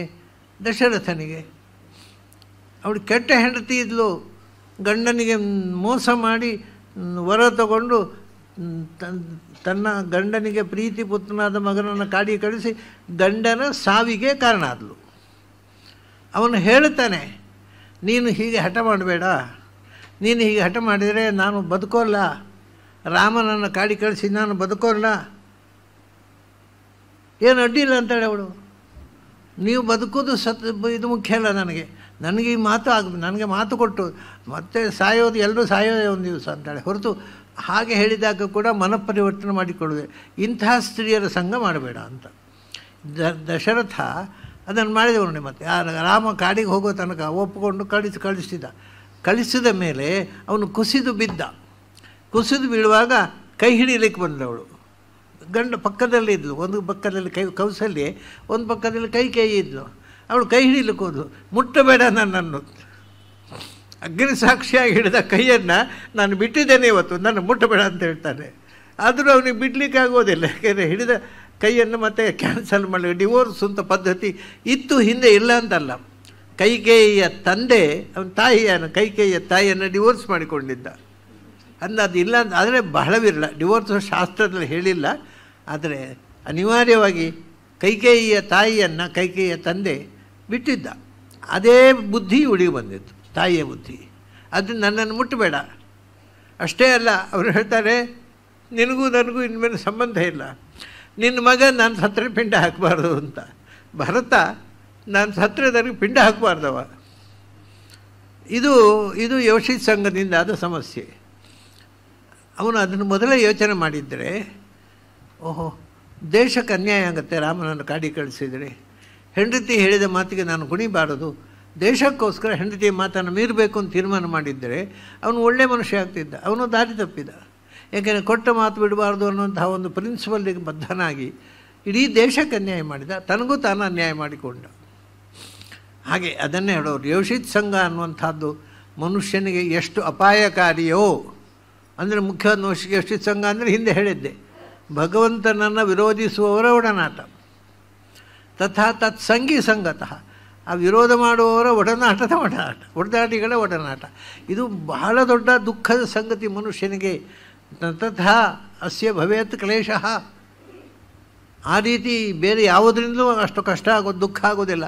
ಅಷ್ಟು ನಾವು ಬೈಂಡಿಂಗ್ ಫೋರ್ಸ್ ಬಂಧಶ್ಚ, ಬೇರೆ ಯಾವುದರಿಂದಲೂ ಅಂಥ ಒಂದು ಬಂಧನಕ್ಕೆ ನಾವು ಒಳಗಾಗೋದಿಲ್ಲ. ಭಗವಂತನ ದ್ವೇಷ ಮಾಡಿದರೆ ಶಾಶ್ವತ ಬಂಧನ, ಒಂದು ನರಕಾದಿಗಳ ಬಂಧನ, ಇಲ್ಲ ತಮಸ್ಸಿನ ಬಂಧನ. ಇಡೀ ಜೀವಮಾನವನ್ನು ನಾವು ಭಗವಂತನ ದ್ವೇಷದಿಂದ ನಾಶದ ಕಡೆಗೆ ಕೊಂಡು ಹೋಗ್ತಾ ಇರ್ತೇವೆ. ಅಂದರೆ ಅದು ಭಗವಂತ ಇತ್ಲಾಗಿದ್ದಾನೆ, ನಾವು ಬೆನ್ನಾಕಿ ಈ ಕಡೆ ಹೋಗ್ತೇವೆ. ಎಷ್ಟು ದೂರ ಹೋದೆವು ಅಷ್ಟು ಭಗವಂತನಿಂದ ಆಚೆ ಹೋದ ಅಷ್ಟು ಕತ್ತಲಿನ ರಾಜ್ಯ, ಅಷ್ಟು ದುಃಖದ ರಾಜ್ಯಕ್ಕೆ ಹೋಗ್ತಾ ಇದ್ದೇವೆ. ಅದರಿಂದ ಸುಖ ಇಲ್ಲ. ಇಷ್ಟೆಲ್ಲ ಆದಮೇಲೆ ಮತ್ತೇನು ಆಯಿತು, ಏಕಾಂತದಲ್ಲಿ ಧ್ಯಾನ ಮಾಡಬೇಕು ಅಂತ ನೋಡಿ. ಅವ್ರು ಏನು ಹೇಳೋದು ಗೊತ್ತಾ, ಅದಕ್ಕೆ ಧ್ಯಾನ ಮಾಡಬೇಕು ಅಂದರೆ ನಮಗೆ ಧ್ಯಾನ ಮಾಡಲಿಕ್ಕೆ ಬರೋದಿಲ್ಲ ಸ್ವಾಮಿ, ಎಲ್ಲ ಹೇಳೋದಾಗೆ ನಮಗೆ ಧ್ಯಾನ ಮಾಡಲಿಕ್ಕೆ ಬರೋದಿಲ್ಲ. ಏನು ಮಾಡಬೇಕು ಧ್ಯಾನ ಮಾಡೋದು ಅಂದರೆ? ಏನು ಮಾಡೋದು? ಧ್ಯಾನ ಮಾಡೋದು. ಧ್ಯಾನ ಮಾಡಬೇಕಾದ್ರೆ ಏನು ಮಾಡಬೇಕು? ಧ್ಯಾನ ಮಾಡಬೇಕು. ಅವ್ರು ಬರುವುದಿಲ್ಲ. ನಾವು ಕಣ್ಮುಚ್ಚಿ ಕೂತ್ರೆ ದೇವ್ರ ನೆನಪೇ ಆಗೋದಿಲ್ಲ. ಯಾವ್ಯಾವುದೋ ಪಕ್ಕದ ಮನೆ ಹುಡುಗಿಯರು ನೆನಪಾಗ್ತಾರೆ. ಏನು ಮಾಡಬೇಕು? ಇದು ಸಮಸ್ಯೆ. ನಾವು ಕಣ್ಮುಚ್ಚಿ ಕೂತರೆ ನಮಗೆ ದೇವರು ಕಾಣೋಲ್ವಲ್ಲ. ಅಲ್ಲ, ದೇವರು ಕಾಣಲಿಕ್ಕೆ ಅಷ್ಟು ಚೀಪಾದ ವಸ್ತು ಅಲ್ಲ ದೇವರು. ಭಗವಂತನನ್ನು ಕಾಣಬೇಕಾದ್ರೆ ಅನೇಕ ಜನ್ಮ ಸಂಸಿದ್ಧ. ಕೃಷ್ಣ ಹೇಳಿದರೆ, ಎಷ್ಟೋ ಜನ್ಮಗಳ ಸಾಧನೆಯಿಂದ ನೀನು ಕಣ್ಮುಚ್ಚಿದಾಗ ದೇವರು ಕಾಣಬಹುದು. ಹಾಗೆಲ್ಲ ದೇವರು ಕಾಣಲಿ ಎಂದು ಕಣ್ಮುಚ್ಚಿಕೊಂಡು ಅವರಿಗೇನು ಹೆದರಿಕೆ? ನಮ್ಮದು ಅವನು ಕಣ್ಮುಚ್ಚಿಕೊಂಡು ನಾನು ನೋಡಬೇಕು ಅಂತ ಹೇಳ್ತಾ ಇದ್ದಾನೆ, ನಾನು ಹೋಗದೇ ಇದ್ದರೆ ತೊಂದರೆ ಆಗುತ್ತೆ ಅಂತ ಎಲ್ಲ ಆಗುತ್ತೆ ದೇವರಿಗೆ? ಏನಿಲ್ಲ, ನೀನು ಕಣ್ಮುಚ್ಚಿಕೊಂಡು ತಾಕತ್ತಿದ್ದರೆ ನೋಡು ಅಂತಾನೆ. ಆ ತಾಕತ್ತು ಅವನೇ ಕೊಡಬೇಕಲ್ಲ, ಹಾಗೆ ತಾಕತ್ತಿದ್ದರೆ ನೋಡು. ಅದರಿಂದ ಅವನು ಕಾಣುವಂತೆ ಅವನನ್ನು ಒಲಿಸಿಕೊಳ್ಬೇಕು ಹೊರತು ನಮ್ಮ ಪರಿಶ್ರಮದಿಂದ ದೇವರನ್ನು ಕಾಣುವುದಕ್ಕಾಗೋದಿಲ್ಲ. ನೈಷಾ ತರ್ಕೇಣ ಮತಿರಾಪನೆಯ, ನಾವು ಓದಿದ ಶಾಸ್ತ್ರದ ಬಲದಿಂದ ದೇವರನ್ನು ಒಲಿಸಿಕೊಳ್ತಾನೆ ಅಂದರೆ ಆಗೋದಿಲ್ಲ. ಮತ್ತೇನು ಮಾಡಬೇಕು? ನಮಗೆ ಕಣ್ಣು ಮುಚ್ಚಿದಾಗ ಏಕಾಗ್ರತೆ, ದೇವರ ನೆನಪಾಗಬೇಕು. ಮತ್ತು ಮನಸ್ಸು ಅಲ್ಲೇ ನಿಂತು ಬಿಡಬೇಕು. ಏನು ಮಾಡಬೇಕು ಅಂದರೆ ನೋಡಿ, ಒಂದು ವಿಷಯ, ನೀವು ಹಿಂದಿನ ಜನ್ಮಗಳಲ್ಲಿ ಇದನ್ನು ಪ್ರಾಕ್ಟೀಸ್ ಮಾಡಿದರೆ ಈ ಜನ್ಮದಲ್ಲಿ ತನ್ನಷ್ಟಕ್ಕೆ ಬರ್ತದೆ, ಏನಿಲ್ಲ. ಕಣ್ಮುಚ್ಚಿ ಕೂತರೆ ಅಲ್ಲಿಗೆ ನೀವು ತನ್ಮಯತೆ ಬಂದುಬಿಡುತ್ತೆ, ಮತ್ತು ಹೊರಗೆ ಬರೋದು ಕಷ್ಟ ಆಗುತ್ತೆ. ಹಿಂದಿನ ಜನ್ಮದಲ್ಲಿ ಮಾಡದೇ ಇದ್ದರೆ ಈ ಜನ್ಮದಲ್ಲಿ ಏನು ಮಾಡಿದ್ರೆ ಬರೋಲ್ಲ. ಅದು ಒಂದು ಹಿಂದಿನ ಸಂಸ್ಕಾರದ ಮೇಲೆ ಯಥಾಕರ್ಮ ಯಥಾರುಚಿ. ಹಿಂದಿನ ಕರ್ಮ ಏನು ಮಾಡಿದ್ದೇವೆ ಅದರ ಬೆಂಬಲದಿಂದ ಅಂದರೆ ಇಲ್ಲಿ ನಾವು ಏನು ಸಾಧನೆ, ಈಗ ನಾವು ನೀನು ಹಿಂದಿನ ಜನ್ಮದ ನೆನಪಿಲ್ಲ, ಕಣ್ಣು ಮುಚ್ಚಿದ್ರೆ ದೇವರು ಕಾಣೋಲ್ಲ, ನಾವು ಏನು ಮಾಡಬೇಕು ಹೇಳಿ ಅಂತ. ಅದಕ್ಕೆ ಹೇಳ್ತಾರೆ ಮನಸ್ಸು ಏಕಾಗ್ರವಾಗಬೇಕಲ್ಲ, ಒನ್ ಪಾಯಿಂಟೆಡ್ನೆಸ್ ಆಫ್ ದ ಮೈಂಡ್. ಅದಕ್ಕೇನು ಮಾಡಬೇಕು ಅಂದರೆ ಮನಸ್ಸು ಏಕಾಗ್ರ ಆಗಬೇಕಾಗಿದ್ದರೆ ಮೊದಲು ನಮ್ಮಲ್ಲಿ ಅದು ಹೋಗೇ ಇಲ್ಲ. ಈಗ ಅದೊಂದು ಕಾರ್ಯಕ್ರಮವೇ ಇಲ್ಲ ಪ್ರಾಣಾಯಾಮ ಮಾಡೋದು ಅಂತ. ಪ್ರಾಣಾಯಾಮ ಮಾಡೋದು ಮೂಗು ಹಿಡ್ಕೊಳ್ಳೋದು ಅಂತ ಅಷ್ಟೇ. ಎಂತಂದ್ರೆ ಪ್ರಾಣಾಯಾಮ ಮಾಡೋದು ಮೂಗು ಹಿಡ್ಕೊಳ್ಳೋದು. ಮೂಗು ಹಿಡ್ಕೊಂಡು ಏನು ಬೇಗ ಪ್ರಾಣಾಯಾಮ ಮಾಡಬೇಕು ಅಂತ ಹೇಳ್ತಾರೆ ಅವರು. ಅದು ಹೇಗೆ ಏನು ಅದಕ್ಕೆ ಅವರು ಹೇಳ್ತಾರೆ, ಮೊದಲು ಏಕಾಂತವಾದ ಸ್ಥಳಕ್ಕೆ ಹೋಗು ಅಂತ ಹೇಳಿದ್ನವಲ್ಲ, ಅಲ್ಲಿ ಪದ್ಮಾಸನ ಹಾಕಿ ಕೂತ್ಕೋ, ಅಥವಾ ಯಾವ ಆಸನ ಹಾಕಿದರೆ ಸ್ಥಿರ ಸುಖಂ ನಿನಗೆ ನೆಮ್ಮದಿ ಆಗುತ್ತೋ, ಅದು ಹಿಂಸೆ ಆಗಬಾರ್ದು. ಆಸನವೇ ಒಂದು ಹಿಂಸೆ ಆಗಬಾರ್ದು. ಎಲ್ಲಿ ತನಕ ನಿಮಗೆ ಏನೋ ಪ್ರಾಬ್ಲಮ್ ಇದೆ, ನೆಲದಲ್ಲಿ ಚಕ್ರ ಮಕ್ಕಳು ಹಾಕಿ ಕೂತ್ಕೊಳ್ಳಿಕ್ಕೆ ಆಗೋದಿಲ್ಲ, ಕುರ್ಚಿಯಲ್ಲಿ ಕೂತ್ಕೊಳ್ಳಿ. ಕುರ್ಚಿಯಲ್ಲಿ ಕೂತು ಧ್ಯಾನ ಮಾಡ್ಬೋದು. ಅಯ್ಯೋ ಕುರ್ಚಿಯಲ್ಲಿ ಕೂತ್ಕೊಂಡು ಧ್ಯಾನ ಮಾಡ್ಬೋದು ಅಂತ ಗಾಬರಿ ಆಗಬೇಕಾದಿಲ್ಲ. ಈ ಹಾಗೆ ಕೂತರೆ ನಮ್ಮ ಮನಸ್ಸು ಪ್ಲೆಸೆಂಟಾಗಿರುತ್ತೋ, ಹಿಂಸೆ ಆಗಬಾರ್ದು ಮನಸ್ಸಿಗೆ. ಆ ಸ್ಥಿತಿಯಲ್ಲಿ ಏಕಾಂತಲ್ಲಿ ಹೋಗಿ ಕೂತ್ಕೊಳ್ಳಿ. ಇದನ್ನು ತುಂಬ ವಿಸ್ತಾರವಾಗಿ ಇದನ್ನು ವರ್ಣನೆ ಮಾಡಿದ್ದಾರೆ ಭಾಗವತದಲ್ಲಿ. ನಾನು ಅದನ್ನು ಎಲ್ಲ ಪ್ರತಿ ಶ್ಲೋಕ ಹೇಳ್ತಾ ಹೋದರೆ ಭಾಗವತ ಮುಗಿಯೋದೇ ಇಲ್ಲ. ಅದೊಂದು ದೊಡ್ಡ ಖನಿ, ಅದು ಸಮುದ್ರ, ಅದರಲ್ಲಿ ಹೇಳದೇ ಇದ್ದ ವಿಷಯ ಇಲ್ಲ. ಕೂತ್ಕೋ ಅಲ್ಲಿ. ನಿನಗೆ ಕೆಳಗೆ ಚಕ್ರ ಮಕ್ಕಳು ಹಾಕಿ ಕೂತು ಎಷ್ಟೋ ಜನರಿಗೆ ಪ್ಯಾಂಟ್ ಹಾಕಿ ಕಾಲು ಮಡಿಸಲಿಕ್ಕೆ ಬರೋದಿಲ್ಲ. ಅದು ಅವರೇ ಮಾಡಿಕೊಂಡ ಪ್ರಾರಬ್ಧ ಕರ್ಮ, ಏನು ಮಾಡಲಿಕ್ಕೆ ಆಗೋದಿಲ್ಲ. ಹಾಗಿದ್ದರೆ ಕೂತ್ಕೊಳ್ಳಿ, ಕುರ್ಚಿ ಮೇಲೆ ಕೂತ್ಕೊಳ್ಳಿ. ಕುರ್ಚಿ ಮೇಲೆ ಕೂತ್ಕೊಂಡು ಏನು ಮಾಡಬೇಕು, ಮೊದಲು ಕಣ್ಮುಚ್ಚಿ ಕೂತ್ಕೋ, ಕೈಯನ್ನು ನಿನ್ನ ತೊಡೆಯ ಮೇಲೆ ಇಟ್ಟುಕೋ. ಈಗ ಇದೊಂದು ಮುದ್ರೆ, ಇದು ಧ್ಯಾನ ಮುದ್ರೆ. ಇದು ಕೈಯನ್ನು ತೊಡೆಯ ಮೇಲೆ ಇಟ್ಟುಕೋ, ಒಂದರ ಮೇಲೆ ಒಂದು. ಆಮೇಲೆ ಕಣ್ಮುಚ್ಚಿ ಕೂತ್ಕೋ. ಕಣ್ಮುಚ್ಚಿ ಕೂತ್ಕೊಂಡು ಪ್ರಾಣಾಯಾಮ ಮಾಡುವಂತಾರೆ ಅವರು. ಪ್ರಾಣಾಯಾಮ ಮಾಡಬೇಕು. ಯಾಕೆಂದರೆ ಪ್ರಾಣದೇವರು ಒಲಿದರೆ ಭಗವಂತ ಒಲಿತಾನೆ. ಮೊದಲು ಪ್ರಾಣದೇವರನ್ನು ಗೆಲ್ಲಬೇಕು. ಅದಕ್ಕೇನು ಮಾಡಬೇಕು, ಪ್ರಾಣಾಯಾಮವನ್ನು ಅಭ್ಯಾಸ ಮಾಡುವುದು.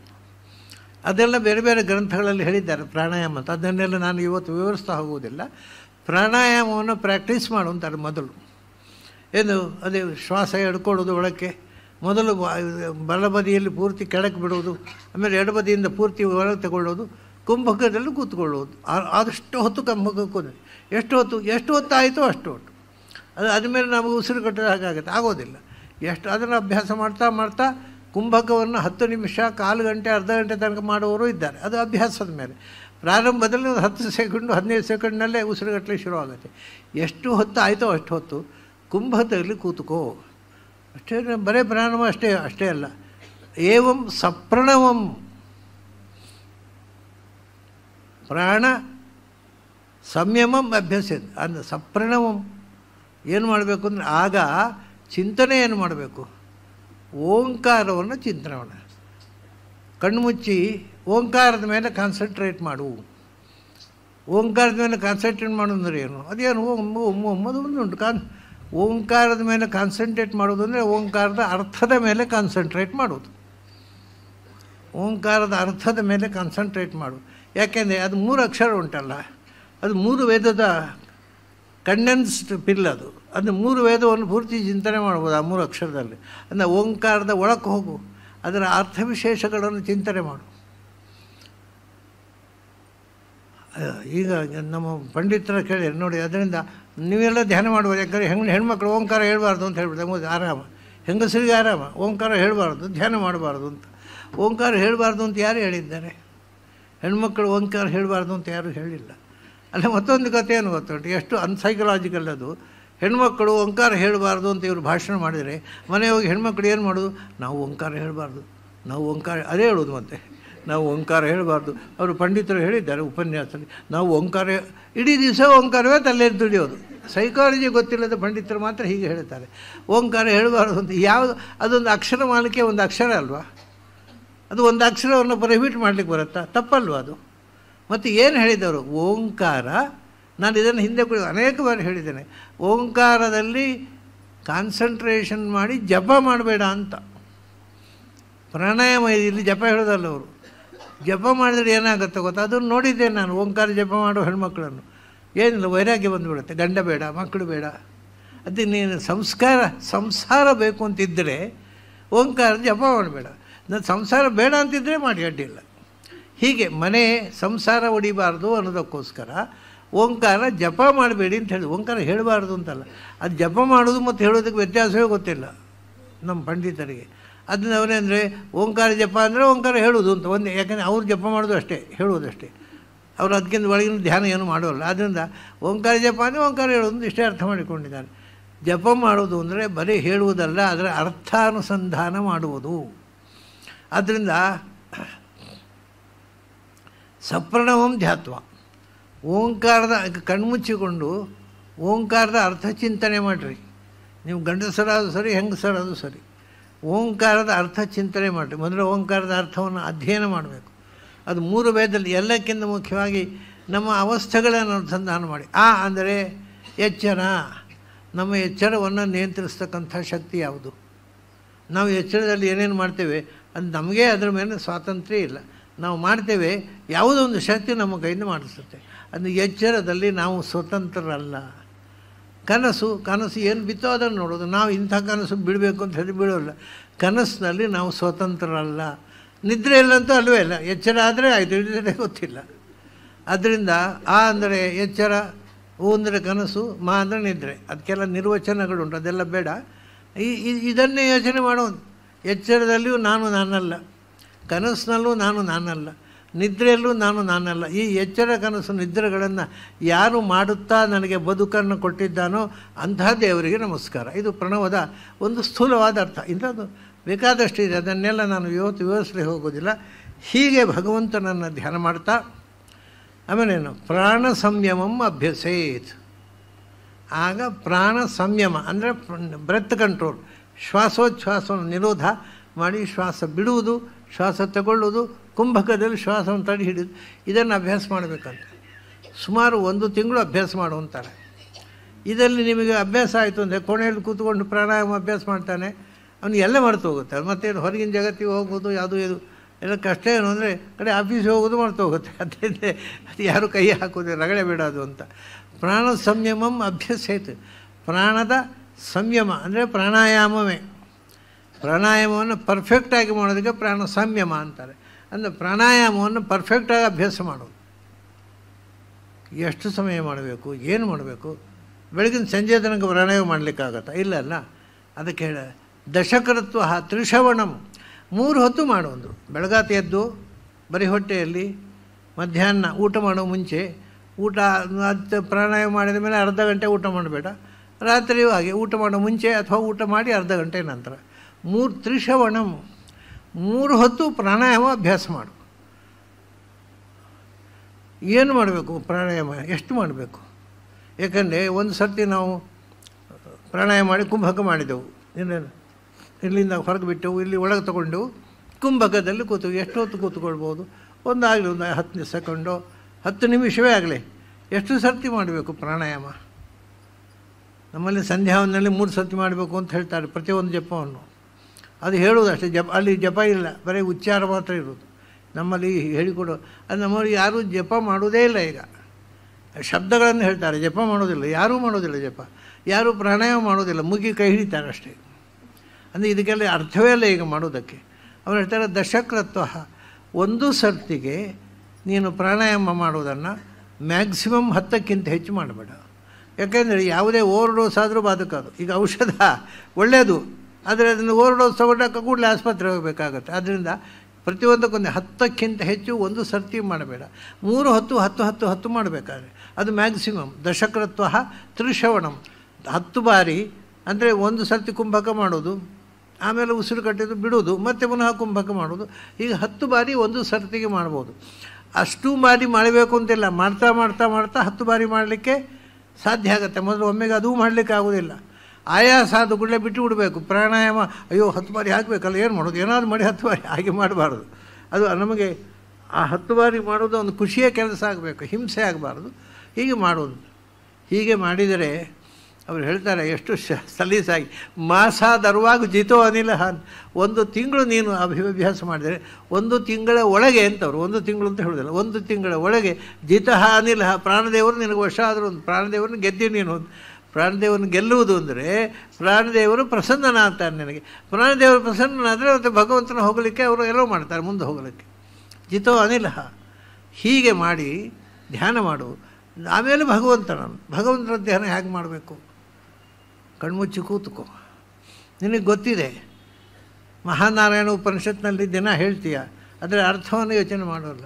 ಅದು ಹೃದಯದಲ್ಲಿ ಒಂದು ಪದ್ಮಕೋಶ ಪ್ರತೀಕಾಶಂ ಹೃದಯಂಚಾಪ್ಯಧೋಮುಖಂ, ಕೆಳಮುಖವಾಗಿರ್ತಕ್ಕಂಥ ಕೆಂದಾವರೆಯ ಮೊಗ್ಗಿನಂತೆ ಇದೆ ನಿನ್ನ ಹೃದಯ ಅಂದರು. ಅದು ಥೈಮಸ್ ಗ್ಲ್ಯಾಂಡು. ಥೈಮಸ್ ಗ್ಲ್ಯಾಂಡ್ ಇರೋದು ಹಾಗೆ, ಅದು ಕೆಂಪು ಮಾಂಸದ ಮುದ್ದೆ ಕೆಳಮುಖವಾಗಿದೆ. ಅದು ಅದರ ಮೇಲಿನಿಂದ ಕಂಠನಾಳ ಇದೆ. ಸೊ ನಾಳದಿಂದ ಹಿಡಿದು ಕೆಳಮುಖವಾಗಿರುವ ಕಮಲದಂತೆ ಇದೆ ನೋಡಿ. ಇದನ್ನು ತಮಾಷೆ ಏನು ಅಂದರೆ, ಮನುಷ್ಯನಲ್ಲಿ ಹಾಗೊಂದು ಇದೆ ಅಂತ ಹಿಂದಿನವರು ಹೇಗೆ ಕಂಡುಕೊಂಡ್ರು ಅಂತ. ಯಾಕೆಂದರೆ ಈಗಾದರೆ ಡಾಕ್ಟ್ರು ಎಲ್ಲ ಕೊಯ್ದು ಆಪರೇಷನ್ ಮಾಡಿ ಅವನು ಥೈಮಸ್ ಗ್ಲ್ಯಾಂಡನ್ನು ಹೊರಗಿಟ್ಟು ಆಪರೇಷನ್ ಮಾಡ್ತಾರೆ, ಹಾರ್ಟ್ ಆಪರೇಷನ್ ಮಾಡುವಾಗ. ಹಿಂದಿನವರು ಹೇಗೆ ಮಾಡಿದರು ಅಂತ. ಅದಕ್ಕೆ ಶಂಕರಾಚಾರ್ಯ ಒಂದು ಕಡೆ ಹೇಳ್ತಾರೆ, ಹಿಂದಿನವರು ಪ್ರಾಣಿಗಳ ಬಲಿ ಕೊಟ್ಟು ಹೋಮ ಮಾಡ್ತಿರಲ್ಲ, ಪ್ರಾಣಿಗಳಲ್ಲಿ ಇದೆ ಅದು, ಅದನ್ನು ನೋಡಿ ಮನುಷ್ಯರು ಇದೆ ಅಂತ ತೀರ್ಮಾನ ಮಾಡಿದರು ಅಂತ. ಅದೊಂದು ಕಲ್ಪನೆ ಅಷ್ಟೇ, ಅದೇನು ಹಿಂದಿನ ಋಷಿಗಳು ಅದು ಅಂತರ್ದೃಷ್ಟಿ ಇದ್ದವರು ಹೇಳಿದ. ಅದೇ ಇದು ಪ್ರಾಣಿಗಳಲ್ಲಿ ಪ್ರತ್ಯಕ್ಷತಃ ದೃಶ್ಯತೆ.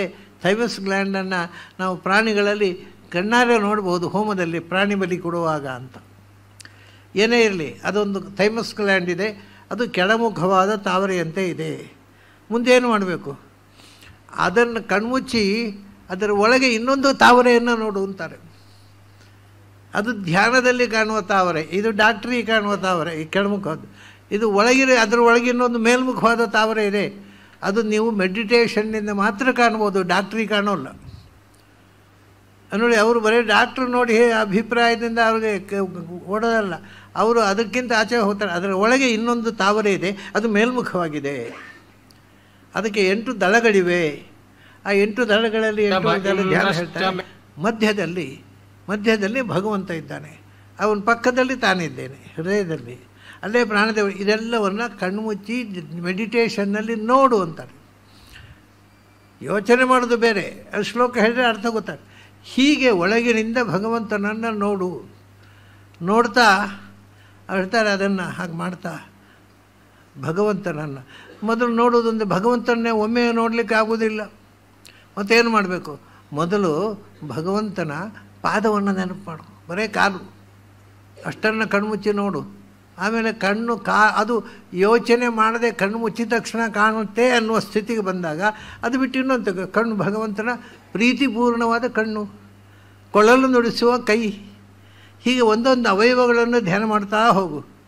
ಆಮೇಲೆ ಅದಾದ ಮೇಲೆ ನಿನಗೆ ಭಗವಂತನನ್ನು ಯಾವಾಗ ಇದು ತತ್ರ ಲಬ್ಧಪದಂ ಚಿತ್ತಂ, ಯಾವಾಗ ಕಣ್ಣು ಮುಚ್ಚಿದ ತಕ್ಷಣ ಭಗವಂತನ ಕಣ್ಣು, ಕೈ, ಕೊಳಲು, ಕಾಲು ಎಲ್ಲ ಕಾಣುತ್ತೆ ಅಂತಾಯಿತು. ಲಬ್ಧಪದಂ ಅಂದರೆ ಕಣ್ಣು ಮುಚ್ಚಿದಗಳೇ ಕಾಣುತ್ತೆ, ಅದಕ್ಕೆ ಪ್ರಯತ್ನ ಇಲ್ಲದೆ, ಅದು ಎಫರ್ಟ್ಲೆಸ್ ಆಗಿ ಕಾಣುತ್ತೆ ಅಂತಾದಾಗ ಅದರಿಂದ ಚಿತ್ತಂ ಆಕೃಷ್ಯ ವ್ಯೋಮನಿ ಧಾರಯೇತು. ಆವಾಗ ಮನಸ್ಸನ್ನು ಎಳೆದು ಅದು ಸಾಕೇನು, ಬರೇ ಕೈ, ಬರೇ ಕಾಲು, ಬರೀ ಕಣ್ಣು ನೋಡಿದ್ದು ಸಾಕು. ವ್ಯೋಮನಿ ಧಾರಯೇತು, ವ್ಯಾಪಕವಾಗಿ ಎಂದರೆ ಸರ್ವಾಂಗದಲ್ಲಿ ತುಂಬಿರತಕ್ಕಂಥ ಭಗವಂತನ ಪೂರ್ಣ ರೂಪವನ್ನು ಧ್ಯಾನ ಮಾಡು. ವ್ಯೋಮ ಅಂದರೆ ಪೂರ್ಣ ರೂಪ, ಅದು ಆಕಾಶದಂತೆ ಎಲ್ಲ ಕಡೆ ತುಂಬಿರುವ ಭಗವಂತನ ಪೂರ್ಣ ರೂಪವನ್ನು ಧ್ಯಾನ ಮಾಡು. ಪೂರ್ಣ ರೂಪವನ್ನು ಧ್ಯಾನ ಮಾಡಿದ ಮೇಲೆ ಮತ್ತೇನು ಮಾಡಬೇಕು? ಅದೇ ಇಷ್ಟ ಆಗಬೇಕಾದ್ರೆ ವರ್ಷಗಟ್ಟಲೆ ಹೋಗುತ್ತೆ. ಅದನ್ನು ಹೇಳೋದು ಪೂರ್ಣ ರೂಪ ಧ್ಯಾನ ಮಾಡಿದ್ರೆ ಏನು ಮಾಡಬೇಕು ಅಂದರೆ, ಆಮೇಲೆ ತಚ್ಚತ್ಯಕ್ತ್ವ, ಅದನ್ನು ಪೂರ್ಣ ರೂಪವನ್ನು ನೋಡಲಿಕ್ಕೆ ಏನು ಕಷ್ಟಪಡ್ತಾ ಇದ್ದಿ ಮೊದಲು, ಆ ಪ್ರಯತ್ನವನ್ನು ಬಿಟ್ಟುಬಿಡು ಅಂದರು. ಭಗವಂತನ ನೋಡುವ ಪ್ರಯತ್ನವನ್ನು ಬಿಟ್ಟು, ಯಾಕೆಂದರೆ ಕಣ್ಣು ಮುಚ್ಚುಗಳೇ ಭಗವಂತನೇ ಕಾಣೋದು, ಪ್ರಯತ್ನ ಯಾಕೆ ಮಾಡಬೇಕು? ಯಾಕೆಂದರೆ ತಮ್ಮ ಮದ ಆರೋಹ ಅಂತ ನನ್ನಲ್ಲಿ ಕೂತು ಬಿಟ್ಟಿದ್ದಾನೆ, ಯಾರು ನನ್ನ ಮೇಲೆ ಕೂತು, ಕಣ್ಣು ಮುಚ್ಚಿದ ಕೂಡಲೇ ನಾನು ಕಾಣ್ತೇನೆ ಅವನಿಗೆ. ಅಷ್ಟಾದ ಮೇಲೆ ನೀನು ಧ್ಯಾನ ಮಾಡುವಾಗ ಪ್ರಯತ್ನವನ್ನು ಬಿಟ್ಟುಬಿಡು. ತಚ್ಚದ್ಯಕ್ತ್ವ ಮದಾರೋಹ, ಆಗ ನನ್ನನ್ನು ನೀನು ಪ್ರಯತ್ನವೇ ಮಾಡಬೇಕಾಗಿಲ್ಲ, ತನ್ನಷ್ಟಕ್ಕೆ ಅದನ್ನ ನಕಿಂಚಿದಪಿ ಚಿಂತೆಯತ್ತೆ, ಏನು ಯೋಚನೆ ಮಾಡಬೇಡ, ಪೂರ್ತಿ ನೀನು ಕಣ್ಮುಚ್ಚಿ ಕೂತ ಕೂಡಲೇ ನನ್ನ ರೂಪ ಕಾಣುತ್ತೆ, ಅದರಲ್ಲಿ ಕಾನ್ಸಂಟ್ರೇಟ್ ಮಾಡು. ಇದು ಧ್ಯಾನ ಹೇಗೆ ಮಾಡಬೇಕು, ಜೀವನದಲ್ಲಿ ಹೇಗೆ ಬದುಕಬೇಕು. ಒಬ್ಬ ಅಧ್ಯಾತ್ಮವಾದಿ ತುಂಬ ವಿಸ್ತಾರವಾಗಿದೆ, ಇದನ್ನು ಸಂಕ್ಷಿಪ್ತವಾಗಿ ಹೇಳಿದೆ ಅಷ್ಟೇ. ನಾನು ಭಾಗವತದಲ್ಲಿ ಹೇಗೆ ಭಗವಂತನ ಇಡೀ ದೇಹವನ್ನು, ಇಡೀ ರೂಪವನ್ನು, ಅವನ ಕಾಲು ಹೇಗಿದೆ, ಕೈ ಹೇಗಿದೆ, ಕಣ್ಣು ಹೇಗೆ, ಅವನ ಅಂಗಾಂಗಗಳು ಹೇಗಿವೆ, ಅದನ್ನು ಹೇಗೆ ಧ್ಯಾನ ಮಾಡಬೇಕು ಅಂತ ಓಂ ಸತ್ ಸತ್ ಪ್ರಣವ ಕಲ್ಪದಲ್ಲಿ ಆಚಾರ್ಯ ಏನು ಹೇಳಿದ್ದಾರೆ ಅದು ಪೂರ್ತಿ ಭಾಗವತಲ್ಲಿರುವಂಥದ್ದೇ ಹೇಳಿದ್ದು. ಎಲ್ಲ ಭಗವಂತನ ರೂಪಗಳನ್ನು ಯಾವ ರೀತಿ ಚಿಂತನೆ ಮಾಡಬೇಕು ಅಂತ ಹೇಳ್ತಾರೆ. ಅದಾದ ಮೇಲೆ ಮುಂದೆ ಏನಾಗುತ್ತೆ, ಆಯಿತು ನೋಡಿ ಭಗವಂತ ಕಂಡ ಬೆಳಗಿಂದ ಸಂಜೆಯ ತನಕ ಧ್ಯಾನ ಮಾಡ್ತಾ ಆಗೋದಿಲ್ಲಲ್ಲ, ಹೊರಗೆ ಬಂದ ಮೇಲೆ ಅವನ ವ್ಯವಹಾರ ಆಗಿರುತ್ತೆ ಅಂತ. ಈಗ ದೇವರನ್ನು ಕಂಡವನ ವ್ಯವಹಾರ ಮತ್ತು ಈ ಸಾಮಾನ್ಯ ಮನುಷ್ಯರ ಸೆಲ್ಫಿಶ್ ಮೋಟಿವ್ ವ್ಯವಹಾರ ಏನು ವ್ಯತ್ಯಾಸ ಇರುತ್ತೆ ಅದನ್ನು ಹೇಳ್ತಾನೆ ಕೃಷ್ಣ. ಆ ವ್ಯತ್ಯಾಸ ಏನು ಅನ್ನೋದನ್ನು ನಾವು, ಯಾಕಂದರೆ ಇವಾಗಲೇ ಕೆಲವರು ಎದ್ದು ಹೋಗ್ಲಿಕ್ಕೆ ಶುರು ಮಾಡಿದ್ದಾರೆ, ಅವ್ರು ಬಸ್ ಅವರಿಗೆ ಮತ್ತೆ ನಾನು ಇವತ್ತೇ ಹೇಳಿದರೆ ಅವ್ರು ಕೇಳಲಿಕ್ಕೆ ಆಗೋದಿಲ್ಲ. ಪಾಪ ನಾಳೆ ಬರಲಿ ಆಮೇಲೆ ಹೇಳೋಣ ಮಧ್ಯದಲ್ಲಿ. ಯಾಕೆಂದರೆ ಸಭೆ ಮುಗಿಯುವ ಮುಂಚೆ ಎದ್ದು ಓಡುವ ದುರಭ್ಯಾಸ ಕೆಲವರಿಗಿದೆ. ಅದೇನು ಗಂಟೆ ಆಯ್ತಲ್ಲ ಎದ್ದು ಬಿಡೋದು, ಅದು ವಿಷಯ ಕೇಳಲಿಕ್ಕೆ ಉಂಟು ಅನ್ನೋದು ಗೊತ್ತಿರೋದಿಲ್ಲ. ಆವಾಗ ಗಂಟೆ ಆಯಿತು, ಬಸ್ ಮಿಸ್ ಆಗುತ್ತೆ. ಕಾನ್ಸಂಟ್ರೇಷನ್ ಇದೆ ಬಸ್ನಲ್ಲಿ, ಉಪನ್ಯಾಸದಲ್ಲಿ ಅಲ್ಲ. ಹಾಗೆ ಅದು ಸಹಜ ಅಲ್ಲ, ದೂರದಕ್ಕೆ ಹೋಗೋವರಿಗೆ ಬಸ್ ಮಿಸ್ ಆಗುತ್ತೆ ಅನ್ನೋದೇ ಚಿಂತೆ. ಅವಾಗ ಕೂತರು ನಾವು ಹೇಳಿದ ಅರ್ಥ ಆಗೋಲ್ಲ. ಆದ್ದರಿಂದ ಅದನ್ನು ಅಂಥವರ ನಿಜ ಜೀವನ ಹೇಗಿರ್ತದೆ ಅಂತ, ಭಗವಂತನನ್ನು ಕಂಡವರ ವರ್ತನೆ ಹೇಗಿರ್ತದೆ. ಅವರು ನಮ್ಮ ಹಾಗೆ 2 ಕೈ 2 ಕಾಲು ಕಣ್ಣು ಮೂಗು ಎಲ್ಲ ನಮ್ಮ ಹಾಗೆ ಊಟ ಮಾಡ್ತಾರೆ, ನಮ್ಮ ಹಾಗೆ ಮಲಗುತ್ತಾರೆ, ನಮ್ಮ ಹಾಗೆ ಮಾತಾಡ್ತಾರೆ. ಅವರು ವರ್ತನೆ ಹೇಗಿರ್ತದೆ ಅಂತ. ಇದು ಗೀತೆಯಲ್ಲಿ ಸ್ಥಿತಪ್ರಜ್ಞಸ್ಯ ಕಾ ಭಾಷಾ ಇದನ್ನೇ ಅರ್ಜುನ ಕೇಳಿದ್ದಾನೆ. ಕೃಷ್ಣ ಅದನ್ನು ಅಲ್ಲಿ ಹೇಳಿದ್ದಾನೆ. ಅಲ್ಲಿ ಹೇಳಿದ್ದಕ್ಕಿಂತ ಭಿನ್ನವಾಗಿ ಇಲ್ಲಿ ಹೇಳ್ತಾನೆ. ತುಂಬ ಚೆನ್ನಾಗಿದೆ. ಅದು ಹೇಗಿರುತ್ತೆ ಅನ್ನೋದನ್ನು ನಾವು ನಾಳೆ ದಿವಸ ಸೇರಿದಾಗ ನೋಡೋಣ. ಅಲ್ಲಿ ತನಕ ನಿಮಗೆಲ್ಲ ಅಭಿನಂದನೆಗಳು ಮತ್ತು ಅಭಿವಂದನೆಗಳು.